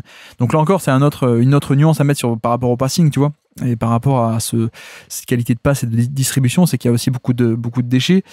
Et alors, est-ce que tu avais des stats un peu sur Stewart ou pas, ou est-ce qu'on peut en parler en même temps?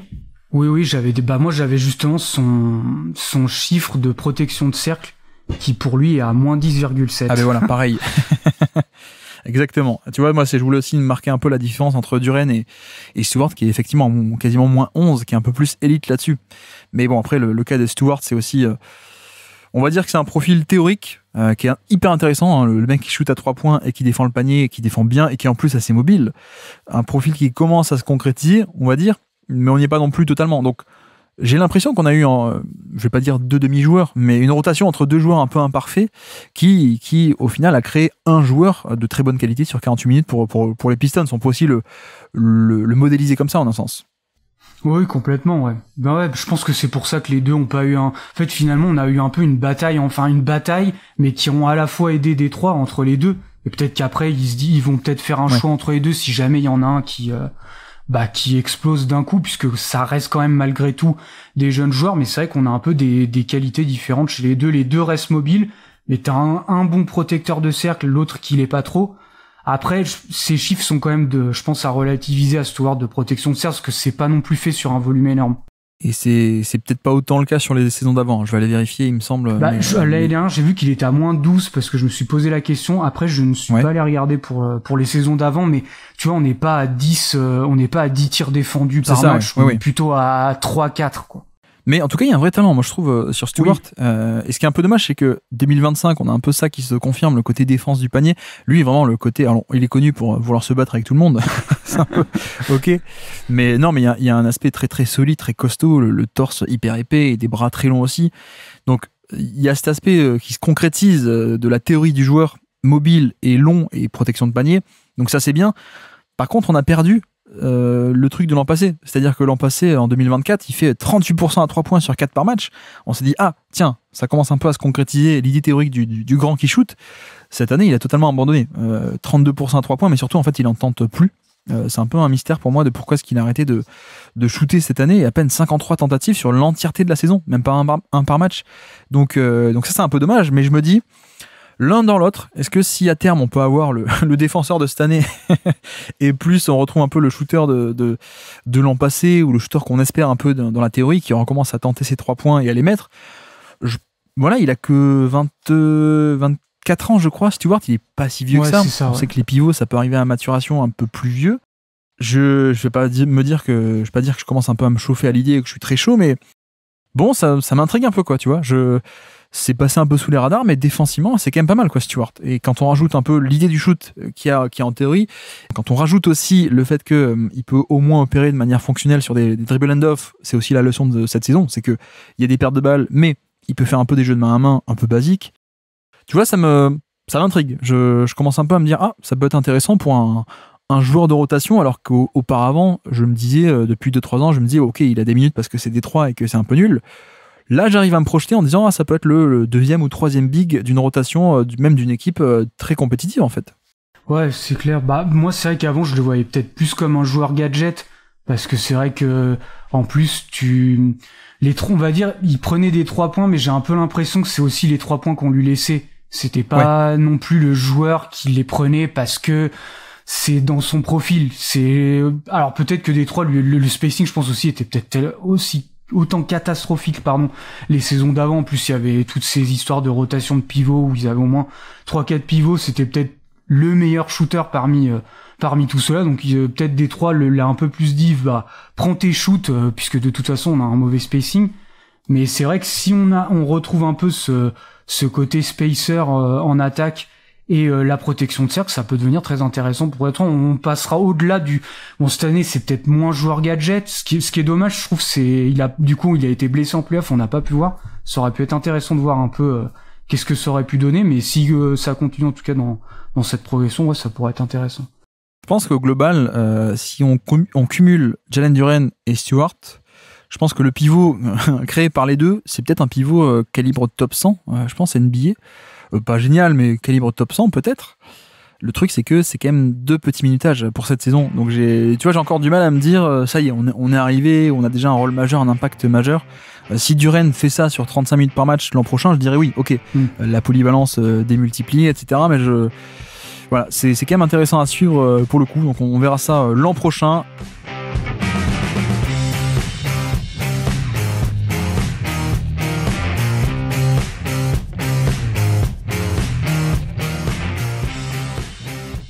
Quelle est donc ta 4e stat du jour à nous présenter pour ces Pistons 2025 ?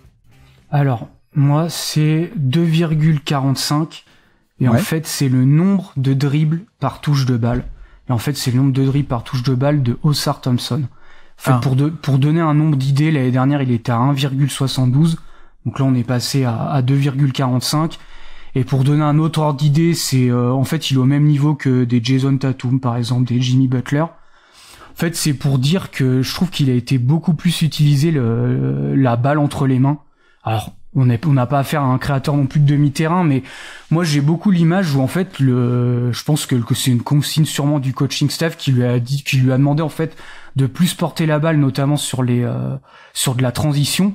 Et je pense que c'est tout simplement pour essayer un peu de cacher le fait que ce soit un non-spacer, puisque le problème de Thompson.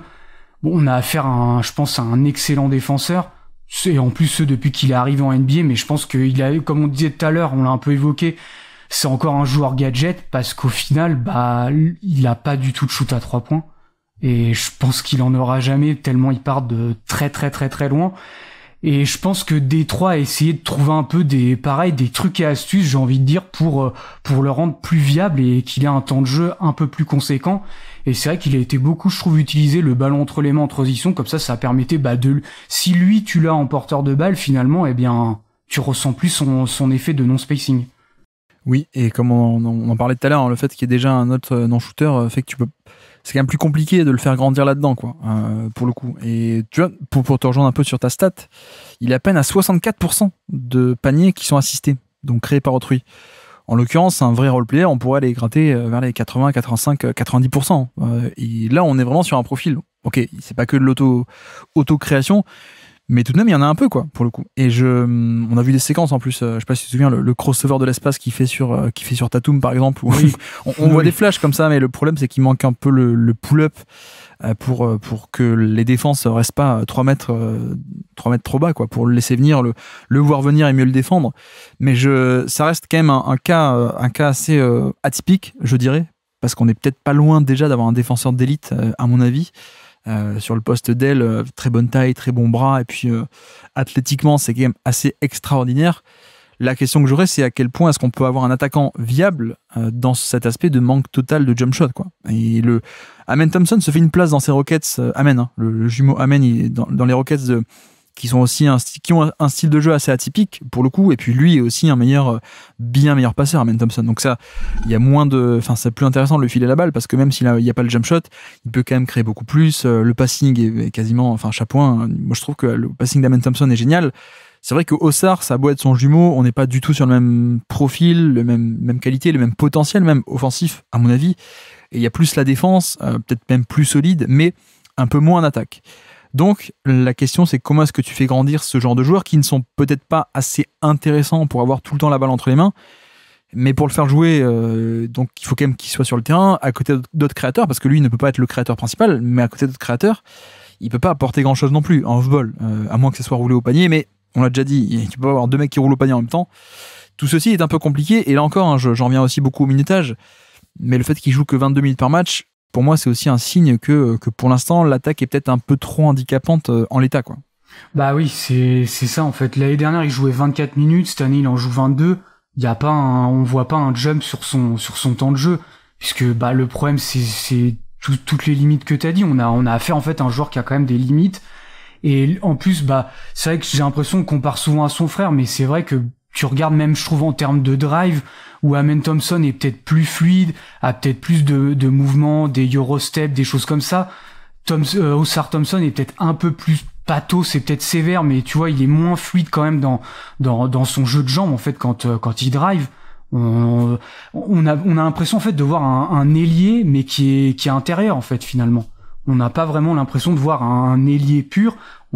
C'est plus un joueur, qui sera peut-être bon en poseur d'écran et de rouler au cercle, sauf que le problème, c'est vrai que si t'as déjà, comme on l'a dit, le secteur intérieur que tu veux développer avec Duren et Stewart, quelle place va avoir Ossard Thompson là-dedans?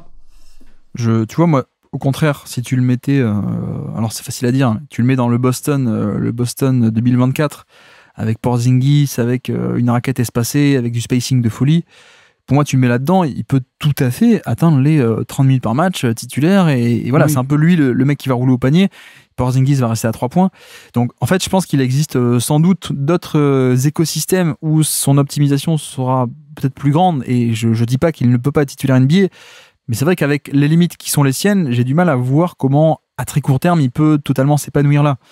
Et fort heureusement pour lui, on va dire que aujourd'hui en NBA, c'est de plus en plus fréquent. C'est pas encore la norme, mais c'est de plus en plus fréquent de trouver des équipes en spacing un peu total, un peu absolu, dans lequel lui peut un peu jouer le rôle de l'intérieur en attaque, entre guillemets intérieur. Mais ce serait peut-être la solution pour totalement exploiter sa défense et donc l'avoir sur un gros temps de jeu. Ce serait de l'imaginer dans un contexte type Boston 2024 ou 23, type, je sais pas moi, chez les Pacers à l'époque, jusqu'à ce que Turner s'en aille, tu vois, tu le mettais dans cette équipe des Pacers, je pense qu'en playoff, il peut faire 28-30 minutes par match, quoi, assez facilement. Là, pour l'instant, c'est le mauvais croisement, on va dire, entre le contexte où il y a déjà d'autres non-shooters et d'autres porteurs de balles et ce manque de qualité lui-même, quoi. Donc presque j'ai hâte de le voir dans un autre contexte, pas forcément une autre équipe, mais peut-être un contexte où Détroit aurait un spacing maximum. Ce serait intéressant, et on le détaille pas tant que ça parce que ça paraît trivial, mais on n'insiste pas sur à quel point la défense est fantastique aussi. C'est pour ça qu'on aimerait bien le voir progresser en attaque, c'est que la défense est tellement géniale qu'on aimerait bien la voir être utilisée en fait. Bah oui, c'est ça. Je pense que on l'a même vu en playoff quand même, il était beaucoup utilisé, mais parce que, comme tu dis, la défense est tellement géniale que, difficile de s'en passer, entre guillemets, et en plus, c'est vrai que je trouve qu'il a vraiment extrêmement bien gêné Jalen Brunson sur ses minutes, mais par contre, le gros problème, je trouve, c'est on voyait clairement le coaching staff tatillonner sur à quel moment je le fais jouer, parce qu'il y a tellement un gros problème de l'autre côté du terrain en attaque, que j'en voyais beaucoup qui s'étonnaient, qui disaient mais comment ça se fait qu'il le fait pas rentrer à ce moment-là quand c'était vers la fin des matchs serrés. Je pense tout simplement parce qu'ils étaient en recherche de spacing et de pouvoir un peu faciliter la vie de l'attaque. Et c'est le problème, c'est que t'es pas en NFL, quoi, où tu fais rentrer une escouade offensive et t'as le droit à une escouade défensive. Au basket, en fait il faut savoir faire un peu les deux, faut au moins être neutre, on va dire, de l'autre côté. Et si tu l'es pas, bah tu te retrouves un peu avec ce casse-tête, quand est-ce que je le fais jouer, quand est-ce qu'il, enfin voilà, pour qu'il soit vraiment rentable, c'est là où c'est compliqué en fait. Donc soit le faire venir dans une équipe avec un spacing maximum, soit sinon l'inverse, dans une équipe où on s'en fiche du spacing, de type les Rockets, qui sont en mode non mais de toute façon c'est pas grave, on pourra pas avoir un bon spacing, autant y aller à fond, autant casser des bouches avec Adams en poste 4, Sengun en poste 3, etc. Ça peut être la solution aussi, hein, d'aller à l'inverse totalement. Juste pour dire aussi sur Ausar Thompson, la stat que je voulais caler aussi à son propos, il est aussi, il a 1,5% de block percentage et 3,1% de steal percentage, et si on fait un filtrage en NBA pour minimum 1000 minutes, plus que donc 1,5 de block percentage et plus que 3% de steal percentage comme lui, à ton avis, il y a combien de joueurs qui répondent à ces critères? 5, quelque chose comme ça? Bah non, il n'y en a qu'un en fait. Il n'y a qu'un seul joueur. Après, si on descend un tout petit peu le curseur, on a 2,8 au niveau du steal percentage des Tari Eason et Keon Ellis, d'accord? Mais voilà, pour dire à quel point, en effet, on a quand même affaire à un monstre défensif, hein, au-delà de la défense on-ball, la polyvalence, on a aussi ce playmaking défensif qui est quand même de très très haut niveau. Voilà pour le cas Ausar Thompson, c'était ta 4e stat du jour. Bah tiens, je vais prendre celle-là, 16,9. Est-ce que tu sais ce que c'est 16,9? Non. Bien, c'est l'usage de notre ami Tobias Harris, ton ancien ami des Sixers, Tobias Harris. Donc 17% d'usage, hein, on peut le dire comme ça. C'est le plus faible total, le plus faible volume de responsabilité, usage de Tobias Harris en carrière quasiment. Si on exclut un peu, c'est même le plus faible. Si on exclut son tout début de carrière, 6 mois ici, 6 mois là. Et c'est un peu inhabituel parce que c'est vrai que c'est quelqu'un qui n'a jamais eu de très gros volume, mais qui était plutôt en général, on va dire, au 22-23%. C'était même un peu la caricature de dire, de toute façon, que tu aies besoin beaucoup de lui ou pas beaucoup, Tobias Harris, ce sera toujours 23% d'usage. Voilà. Score moyen de NBA, voilà, c'est à peu près le fameux 8 sur 16 au tir. Qu'il y ait 4 superstars à côté ou qu'il y ait personne et que c'est à lui à avoir un volume, il fera toujours 8 sur 16 au tir pour le coup. C'était un peu la caricature. Là, c'est vrai qu'on est passé sur un volume qui est un peu plus bas que d'habitude. Il est peut-être un peu plus vieux aussi, mais tu vois, au-delà de l'usage, on peut aussi parler plus simplement en termes de nombre de tentatives de tir par 100 possessions. On est tombé à 17, à peu près 17, alors qu'avant, même l'an passé, c'était encore à peu près 20 tentatives par 100 possessions. Après, du reste, c'est vrai qu'on a à peu près la même rentabilité. Hein. On a à peu près le même joueur que d'habitude, c'est-à-dire sur un volume un peu plus faible, mais une efficacité autour de la moyenne, à peu près 35% à 3 points, donc à 3 points, c'est la moyenne. Moins de 10% de turnover percentage, un joueur qui est propre, mais aussi parce qu'il fait peu d'assists, donc peu de déchets, mais parce que peu de prise de risque au niveau du passing, assez peu de lancers francs. La défense correcte, mais ça va pas être lui qui va créer non plus une énorme plus-value en termes de défense, protection de panier, etc. C'est la valeur neutre ultime, j'ai envie de dire. Mais là où c'est intéressant, c'est que c'est dans une équipe qui en avait besoin. Tu vois, autant, et d'ailleurs, toi, t'es fan des Sixers, tu le sais, mais quand c'était pour être payé 40 millions l'année ou 35 dans des Sixers qui avaient déjà tel ou tel superstar, c'était moins intéressant. Mais avoir le joueur le plus moyen, dans le sens la moyenne de NBA, la valeur médiane, dans une équipe qui manquait un peu de création, qui manquait un peu de ce genre de création un peu secondaire ou tertiaire, et surtout de l'avoir à 26 millions plutôt que 40, bah finalement c'est bien quoi. Bah oui, c'est ça, c'est exactement ça. T'as bien résumé Tobias Harris. C'est un peu le problème, c'est dans une équipe compétitive comme l'étaient les Sixers, ça posait problème surtout en playoff parce que quand t'as un joueur moyen, alors que tu recherches de la rentabilité, du coup c'est limite s'il est pas négatif finalement dans un contexte playoff parce que tu te dis en saison régulière, ok t'es le joueur moyen de NBA, sauf que arrivé dans un contexte playoff, le joueur moyen de saison régulière, il devient finalement un peu négatif si tu rehausses le niveau. Et Détroit, effectivement, qui eux, c'était peut-être plutôt l'inverse. Eux, ils étaient en recherche du niveau moyen, on va dire, de NBA, tellement, là, tu l'as dit tout à l'heure, hein, ils ont fait un jump énorme en termes entre la saison dernière et cette saison. Et c'est vrai que oui, il a un peu stabilisé cette équipe. Il a apporté un petit peu de spacing tellement que ce poste-là en tout cas c'était pas bon la saison dernière. On va dire que même si c'est moyen, au moins c'était toujours mieux que l'an dernier. Et c'est vrai que moi ce que je trouve marrant c'est que quand tu regardes un peu le usage que t'évoques, qui est à 17, quand tu regardes c'était il y a 2 saisons où il était à peu près pareil à 17% et c'était quand il y avait James Harden justement, qui avait beaucoup la balle entre les mains. Où en fait j'ai un peu l'impression que c'est par contre bien de l'avoir. Moi j'aime pas trop le Tobias Harris finalement qui a peut-être plus de 20% d'usage parce que tu lui demandes un peu de faire ces espèces de post-up qui sont où il a pas non plus tu vas pas pouvoir exploiter de passing parce que c'est pas, il est pas mauvais, mais voilà, il y a rien d'exceptionnel, il a pas non plus une très bonne vision de jeu. Donc tu vas un peu te priver de ces possessions-là, mais finalement j'ai envie de dire tant mieux. Et c'est ce que j'ai un peu préféré cette saison aussi du côté de Détroit, c'est que il en avait quelques-unes, mais il était exclusivement utilisé en spot-up shooter, et je me demande si c'est pas la version que tu préfères avoir, en fait. D'avoir un porteur de balle qui fait le playmaking à côté, et lui qui est un peu plus utilisé dans ce côté finisseur, et allez, je vais attaquer quelques close-out quand même, parce qu'il peut le faire, on n'est pas non plus sur un joueur qui sait que shooter, quoi. Moi, c'est un peu pour ça que j'étais pas très fan de Tobias Harris, c'est que justement, off-ball, il peut être un catch and shooter. Après, c'est pas la folie non plus, quoi. C'est aussi ce qui me dérange, c'est que tu vois, c'est un mec qui a plus de création que le 3&D moyen ou basique de NBA, mais sauf que à côté d'un James Harden, à côté d'un Embiid, à côté de n'importe qui, finalement, tu préfères parfois le 3&D qui est plus sobre, mais qui apporte une vraie valeur de cut, de mouvement off-ball, de catch and shoot, plutôt que Tobias Harris qui est un peu plus, je peux le faire, mais c'est pas la folie. Donc ça fait aussi partie pour moi un peu des limites de son profil, mais on va dire qu'il c'est passable, voilà. Et sur la création, c'est un peu le relais du pick and roll de Cade, en fait. C'est-à-dire que t'as Cade qui fait son pick and roll, t'as aussi parfois les sorties d'écran de Beasley, on en avait parlé. Et puis après, t'as pick and roll 1 par match, 40e centile, autour de la moyenne. Isolation 1 par match, 34e centile, donc un peu en dessous de la moyenne pour le coup, moyenne basse, on va dire. Post-up, plus de 2 par match, 60e centile, un peu au-dessus de la moyenne. Voilà, c'est Tobias Harris, quoi, pour le coup. C'est surtout une recontextualisation où cette fois-ci, une équipe qui avait besoin de lui et qui le paye moins cher, c'est quand même plus intéressant d'avoir ça, quoi. Et c'est un peu, ça me fait penser à Bradley Beal, qui en soi n'est pas du tout un joueur catastrophique, mais c'est juste que Bradley Beal, en 3e créateur à côté de Booker et Durant, payé à ce point, et qui donc bloque le fait que tu peux avoir d'autres role-players en plus dans l'effectif et une densité d'effectif, oui, c'est problématique, mais peut-être que tu vois, on fera le bilan des Clippers dans 1 an, et on se dira, ah oui, en fait, recontextualiser, payer différemment, un rôle différent, c'est cool, quoi. Et je trouve que Tobias Harris, c'est un peu ça l'histoire de la saison. C'est à peu près le Tobias de d'habitude, mais qui dans une équipe qui avait plus besoin de lui, et donc le bilan est beaucoup plus positif, en fait. Bah oui, puis en plus, je pense que les attentes étaient pas...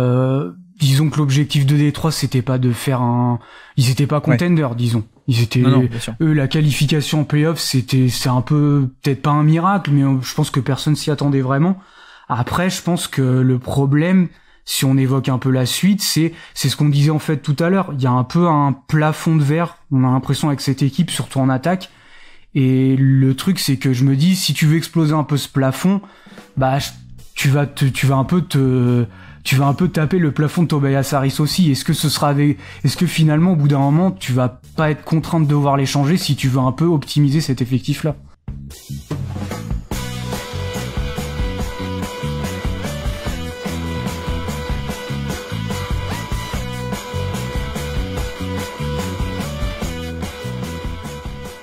Et donc je peux te lancer, quelle est ta 5e et dernière stat du jour sur les Pistons 2025? Alors ma dernière stat c'est moins 4,19.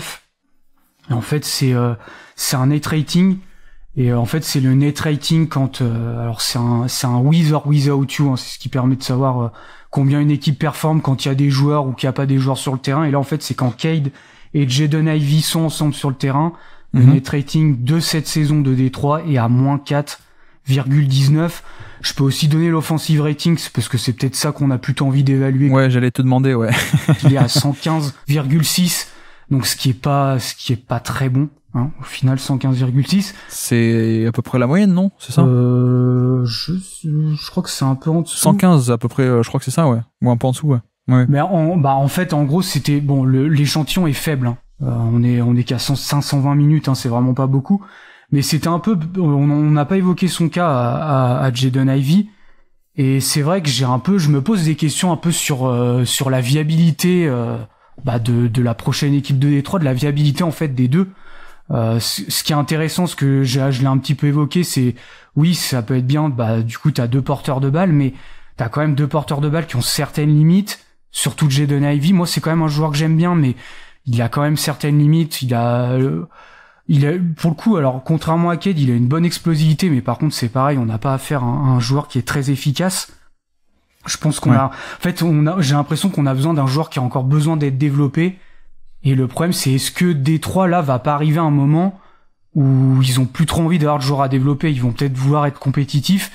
Et je trouve que les deux se complémentent peut-être pas très bien parce que, comme on l'a dit, Détroit c'est un système qui est un peu héliocentrique autour de Cade. En plus, les stats que j'évoquais de deuxième partie de saison où Détroit a bien performé comme par hasard, c'est quand, alors je sais pas si c'est un hasard ou tout ça, mais c'est quand Jaden Ivey s'est blessé, puisqu'en fait il s'est blessé fin décembre. Et c'est un peu là où Détroit a un peu trouvé sa route, son chemin pour aller en playoff et a réussi à bien performer. Du coup, je me demande qu'est-ce qui va advenir un peu de Jaden Ivey, qui en plus est éligible à une extension, et la viabilité un peu des deux, parce que c'est vrai que le fait que Ivey soit pas non plus un très bon spacer peut poser des questions dans un effectif, on l'a dit, il y a pas un très bon spacing déjà. Ouais, c'est le truc, c'est qu'il commençait à être efficace cette saison. Mais il a fait quoi ? Il a fait 30 matchs, un truc comme ça. 30 matchs et 40% à 3 points. Et le 40% à 3 points, alors c'était cool, hein, 42% sur 150 tentatives, mais ce n'est que 150 tentatives. Je sais pas si c'est juste une surchauffe, tu vois, par exemple. Et si c'est le cas, finalement, ça change pas grand-chose à son profil. J'ai pas l'impression que si c'est simplement une surchauffe, ça vienne totalement sauver le profil. Après, si c'est une vraie progression, oui, c'est très cool déjà d'avoir un mec qui peut un peu faire du catch and shoot, au moins ça, et être bon à 3 points. Mais ce que je veux dire, c'est que pour l'instant, son efficacité globale sur les 30 matchs a été un peu sauvée par ce côté un peu surchauffe aux 3 points, où d'habitude, il est plutôt 35-34% à 3 points en carrière. Donc là, pour l'instant, il faut quand même le prendre avec des pincettes, le score de cette année, parce que ce n'est que 30 matchs. C'est un échantillon assez ridicule. Donc, on verra à long terme. Mais clairement, c'est comme je te rejoins un peu sur l'idée de cycle et de temporalité sur le cycle des Pistons, où on se dit que peut-être qu'ils ont enfin trouvé la formule et qu'il y a moins le temps et moins l'envie aussi de développer un mec comme ça, et que peut-être que ce serait plus intéressant de justement l'échanger contre des 3&D, contre des trucs comme ça. Ou alors le faire entrer dans un rôle beaucoup plus mineur en sortie de banc et pas trop le combiner avec Cade. Mais voilà, c'est peut-être que lui a encore envie de tester un plus gros rôle, peut-être aussi qu'il pourra pas, je ne sais pas, mais j'aime bien le profil, et tu parlais de son explosivité sur le plan horizontal, le premier pas, ça c'est clair, mais le problème c'est qu'il décolle pas très haut en termes de pop vertical en fin de drive, c'est ça qui m'a toujours un peu dérangé, ça plus l'absence de toucher de balle, mine de rien, c'est quand même un peu dommage, et on a aussi beaucoup de pertes de balles. Donc voilà, je trouve que moi je l'aime bien parce que c'est pas la caricature du tout droit en fait.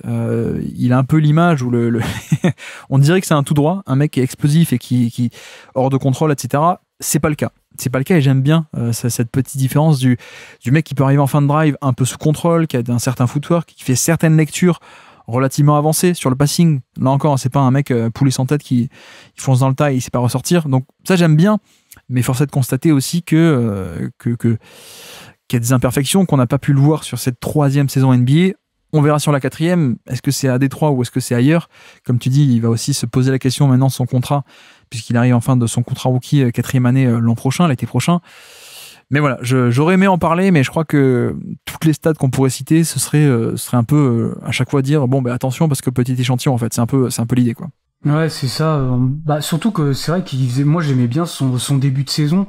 Je pense que j'ai l'impression que son passing est un peu sous-estimé. Moi, j'ai toujours bien aimé ses lectures, sans être non plus un élite là-dedans, mais il fait les bonnes lectures. Même la défense, je la trouve pas si mauvaise que ça. Il y a même certains flashs où je le trouve même plutôt bon. Donc, je pense qu'il y a quand même des choses à aller gratter chez lui, mais c'est ce qui me fait maintenant me poser des questions. Je me dis, est-ce qu'il y aura la place en fait ? Est-ce qu'il y aura le temps de jeu et la place pour essayer d'exploiter le potentiel qu'il a ? Parce que au final, Détroit s'est qualifié en playoff, était peut-être pas si loin au final de se qualifier. Enfin, il y a eu beaucoup de matchs serrés avec New York. Et est-ce que finalement, le front office va lui, pour l'instant, il est toujours dans l'effectif, mais est-ce que le coaching staff va lui laisser un gros temps de jeu pour pouvoir se développer ? Est-ce que, tu vois, je pense qu'il y a pas mal de questions vis-à-vis de Ivey et un peu, où en est Détroit finalement dans sa construction d'effectifs. Le train semble aller un peu trop vite maintenant, donc on ne sait pas où il sera à court ou à moyen terme en tout cas, mais ouais, j'aime bien Ivey malgré les imperfections, à suivre. Tiens, du coup c'est à moi, ma 5e et dernière stat du jour.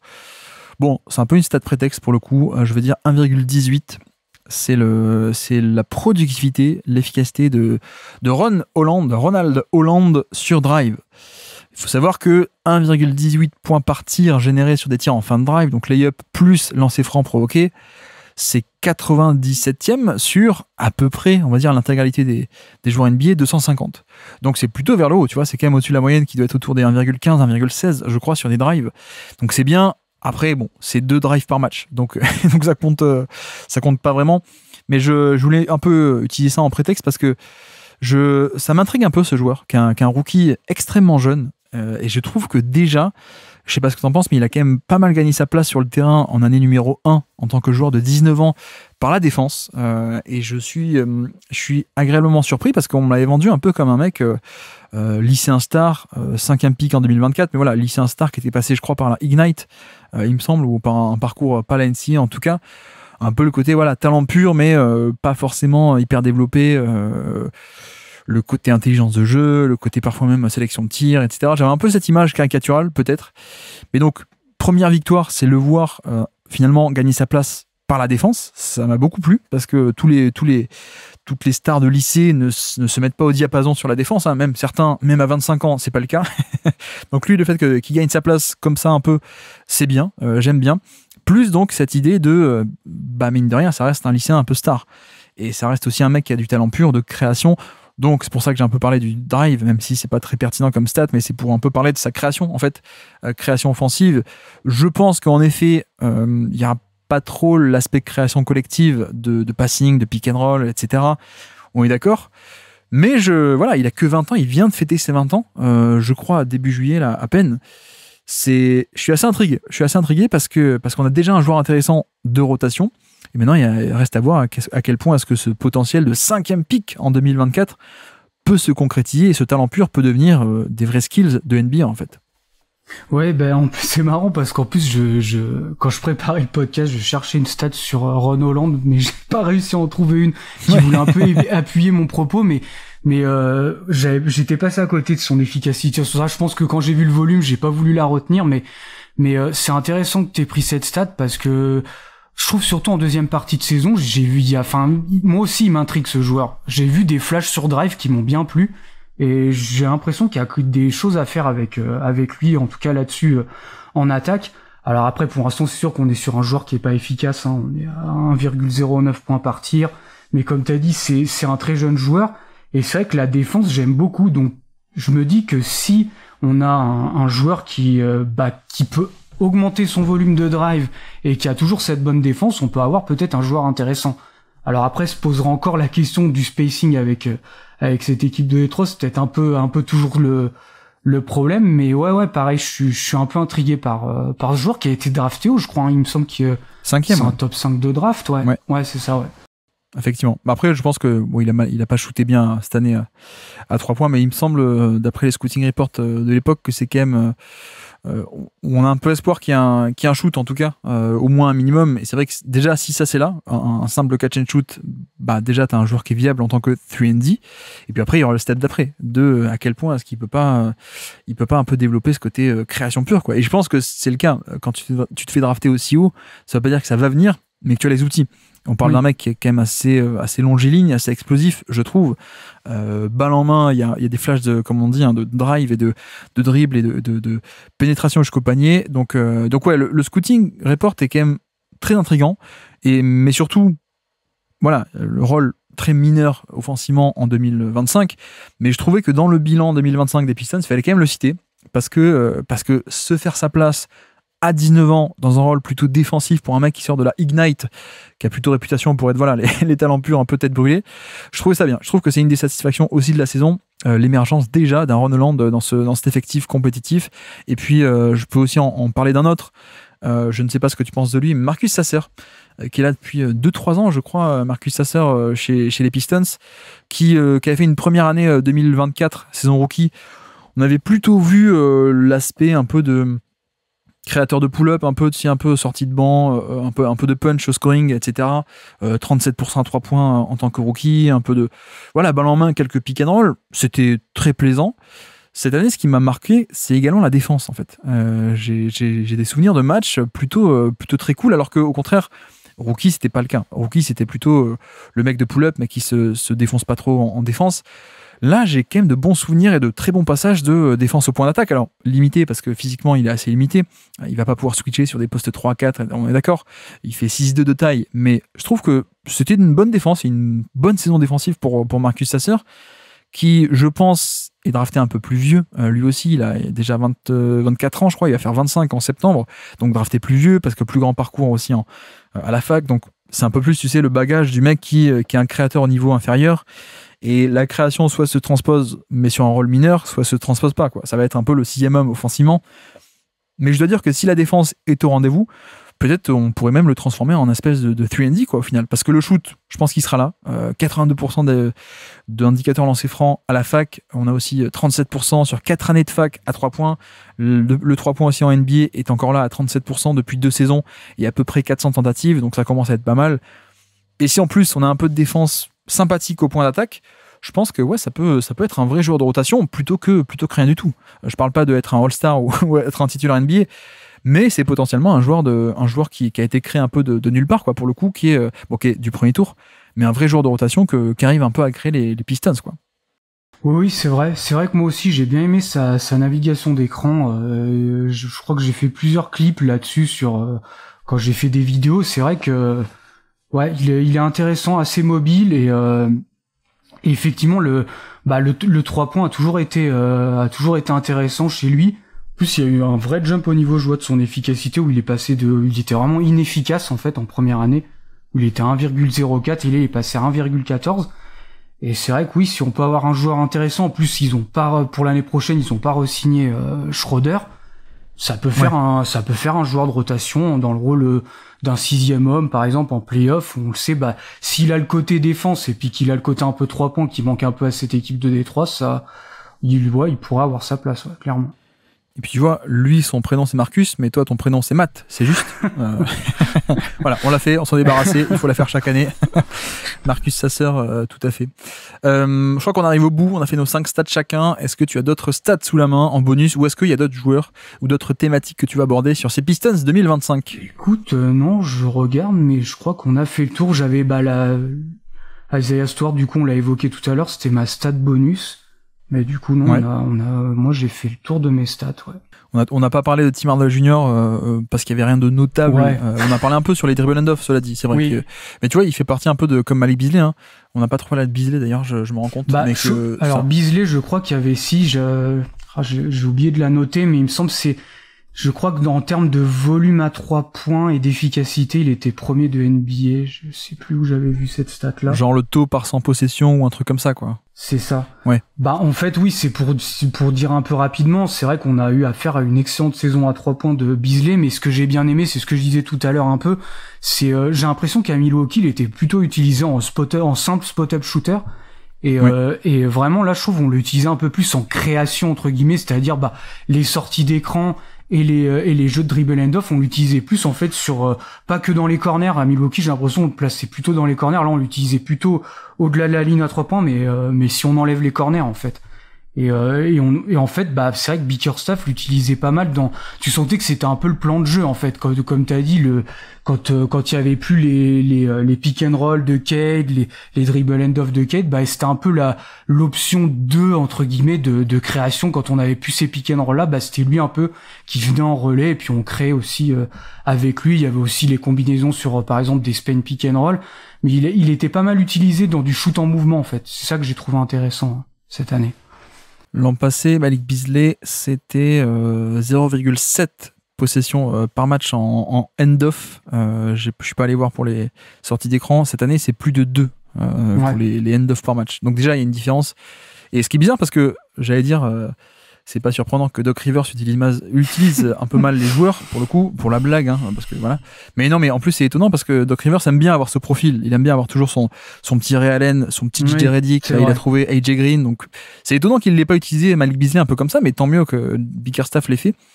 Mais voilà, c'est vrai que la doublette un peu de Tim Hardaway Jr. et Beasley a aussi participé, on en parlait tout à l'heure avec les jeux de main à main, donc pas besoin de redétailler, mais Tim Hardaway Jr. aussi se relance un peu. Lui qui était devenu un peu un gros contrat qu'on était prêt à salary dump là, depuis 2-3 ans à Détroit, à Dallas où il était un peu profil imparfait. Alors il jouait beaucoup, hein, mais un peu moins en playoff, etc. Là, il est redevenu un joueur, voilà, 77 titularisations, 28 minutes par match, bonne saison de Tim Hardaway. Il est parti désormais signé au minimum à Denver, tant mieux pour lui pour l'an prochain. Mais tu vois, on avait moins le ressenti de ah mince, il va falloir qu'on essaye d'échanger Tim Hardaway cette saison, ou est-ce qu'on peut le refourguer comme pendant 2-3 ans à Dallas. Oui. Là, je trouve que bon, on était content de l'avoir, lui et Malik Beasley. Le truc, c'est que les deux sont partis. Donc l'an prochain, on n'aura aucun des deux. Alors, Beasley, les problèmes judiciaires aussi de paris sportifs, donc c'est ce qui a un peu bloqué la prolongation, et je pense que tant que ça ne sera pas résolu, et si c'est pas résolu de manière clean, il ne reviendra pas. Mais après il y a Duncan Robinson qui arrive, donc on se dit c'est ça qui est intéressant. Pour moi c'est un peu le calibre au-dessus parce que c'est un shooter mais avec le passing sur ses sorties d'écran, donc c'est quand même très cool. Donc voilà, et puis je crois qu'on a dit à peu près tout aussi. Bonne saison de Fontecchio aussi, bonne saison de Simone Fontecchio, voilà, 16-17 minutes par match, un peu de shoot, c'était un des seuls qui apportait un peu de shoot à Détroit, donc ça fait plaisir. Et non, Paul Reed, je voulais te poser la question, Paul Reed, toi qui l'as eu aux Sixers, je sais que beaucoup de monde était très très chaud, les hipsters de draft et de scouting sont très chauds sur Paul Reed depuis longtemps. Bizarrement, moi qui suis très féru de scouting, j'ai toujours été un peu en différence, en décalage par rapport à ça. J'ai jamais été trop fan de ce joueur. Qu'est-ce qu'on pense de cette première saison à Détroit? Moi aussi, je crois que je fais partie de sceptiques, des gens qui sont je trouve qu'il y a quand même pas mal de limites dans son profil. Je pense c'est surtout un profil défensif, mais de switch en fait. Ouais. C'est plus un intérieur de switch il a jamais été très bon en drop, et étonnamment d'ailleurs quand il était avec les Sixers, Nick Nurse utilisait énormément en drop. Je pense qu'il voulait peut-être pas s'éloigner des schémas de Embiid, mais je l'ai jamais trouvé transcendant dans ces schémas-là. À Détroit, j'ai pas non plus trouvé que sa saison, elle était un peu en dents de scie. Il a pas non plus, je crois pas qu'il ait un énorme temps de jeu. Non, il a même pas fait. Après, peut-être que Bickerstaff a réduit la rotation à seulement 2, Stewart et Duren. Ouais, il est à 9 minutes par match. Ouais, c'est ça. Mais tu sais qu'en plus, il arrive avec un contrat qui est pas si mal que ça à la base, c'est l'été dernier. Oui. Et sauf que il jouait pas, mais il a même été coupé. Je sais pas si tu te souviens de cette histoire de milieu de saison. Là, il est coupé en milieu de saison pour être ensuite re-signé au minimum. J'ai pas compris pourquoi lui a accepté de se faire couper et de rendre un peu d'argent. Enfin bref, c'était un peu bizarre cette histoire, mais ouais, non, un peu décevant sans doute pour certains qui l'aimaient bien, le Paul Reed. Mais je crois qu'on a à peu près abordé tout le monde dans cet effectif. Si. Ron Harper Jr., je crois que tu connais son petit frère. Est-ce que tu sais qui est son petit frère? Non, je vois pas qui c'est. Son petit frère a été le numéro 2 de la draft. Ah, Dylan Harper, ah oui. Okay. Oui. Ah ouais, ok. Ron Harper Jr., c'est le fils de Ron Harper, justement de Détroit et des Bulls. Ah oui, il était ok. Et donc en fait, le grand frère est déjà en NBA. Ron Harper, il a fait un match avec les Pistons, 17 minutes. Ça, c'était complètement passé à côté. Ouais, mais je pense à lui parce que je me dis, alors déjà qu'il a le même nom que son père, mais en plus, tout le monde était en mode, ah ouais, le fils de Ron Harper arrive en NBA, Dylan Harper. Je me mettais à la place de lui, le grand frère qui est là. Bah oui, moi j'existe aussi, quoi. Moi j'ai joué en 2025 à Détroit, mais voilà. Bref, voilà pour ce bilan 2025 des Pistons. On a à peu près tout abordé, je pense. En tout cas, merci beaucoup, Matt, d'être passé sur le Basket Lab pour ce bilan 2025 des Pistons. Merci à toi, c'était un plaisir en tout cas. Merci à tous d'avoir suivi cet épisode, j'espère que ça vous aura plu bien entendu. Et donc voici pour les Pistons, un très bel épisode. Je ne sais pas si vous avez remarqué, mais il y a un petit bug, vous avez eu le droit à 6 chacun, plutôt que 5 stats chacun. Donc voilà, un peu de bonus. J'espère que ça vous aura plu, n'hésitez pas aussi à venir en parler, notamment sur le Discord, qui est un lieu qui est fait pour ça. Et puis deuxième fun fact, peut-être certains auront remarqué l'anachronisme, puisque oui, c'est la première fois qu'on recevait Matt sur le podcast sur cet enregistrement-ci, même si son deuxième podcast, l'autre bilan est sorti avant. Mais voilà, pour ceux qui se posaient un peu la question, pourquoi j'ai demandé à Matt de se présenter ici même, alors qu'il y avait déjà fait un épisode sur le Basket Lab il y a quelques jours déjà. Et sinon, j'espère que ça vous plaît, cette série. On continue. D'ailleurs, demain, nous poursuivons, nous repassons côté conférence Ouest. Le niveau commence à monter petit à petit. Demain, les Houston Rockets. Et donc, sur ce, je vous remercie une nouvelle fois de nous avoir écoutés jusqu'au bout. Un grand merci à Matt d'être passé sur le Basket Lab. Et moi, je vous dis à très bientôt. Ciao.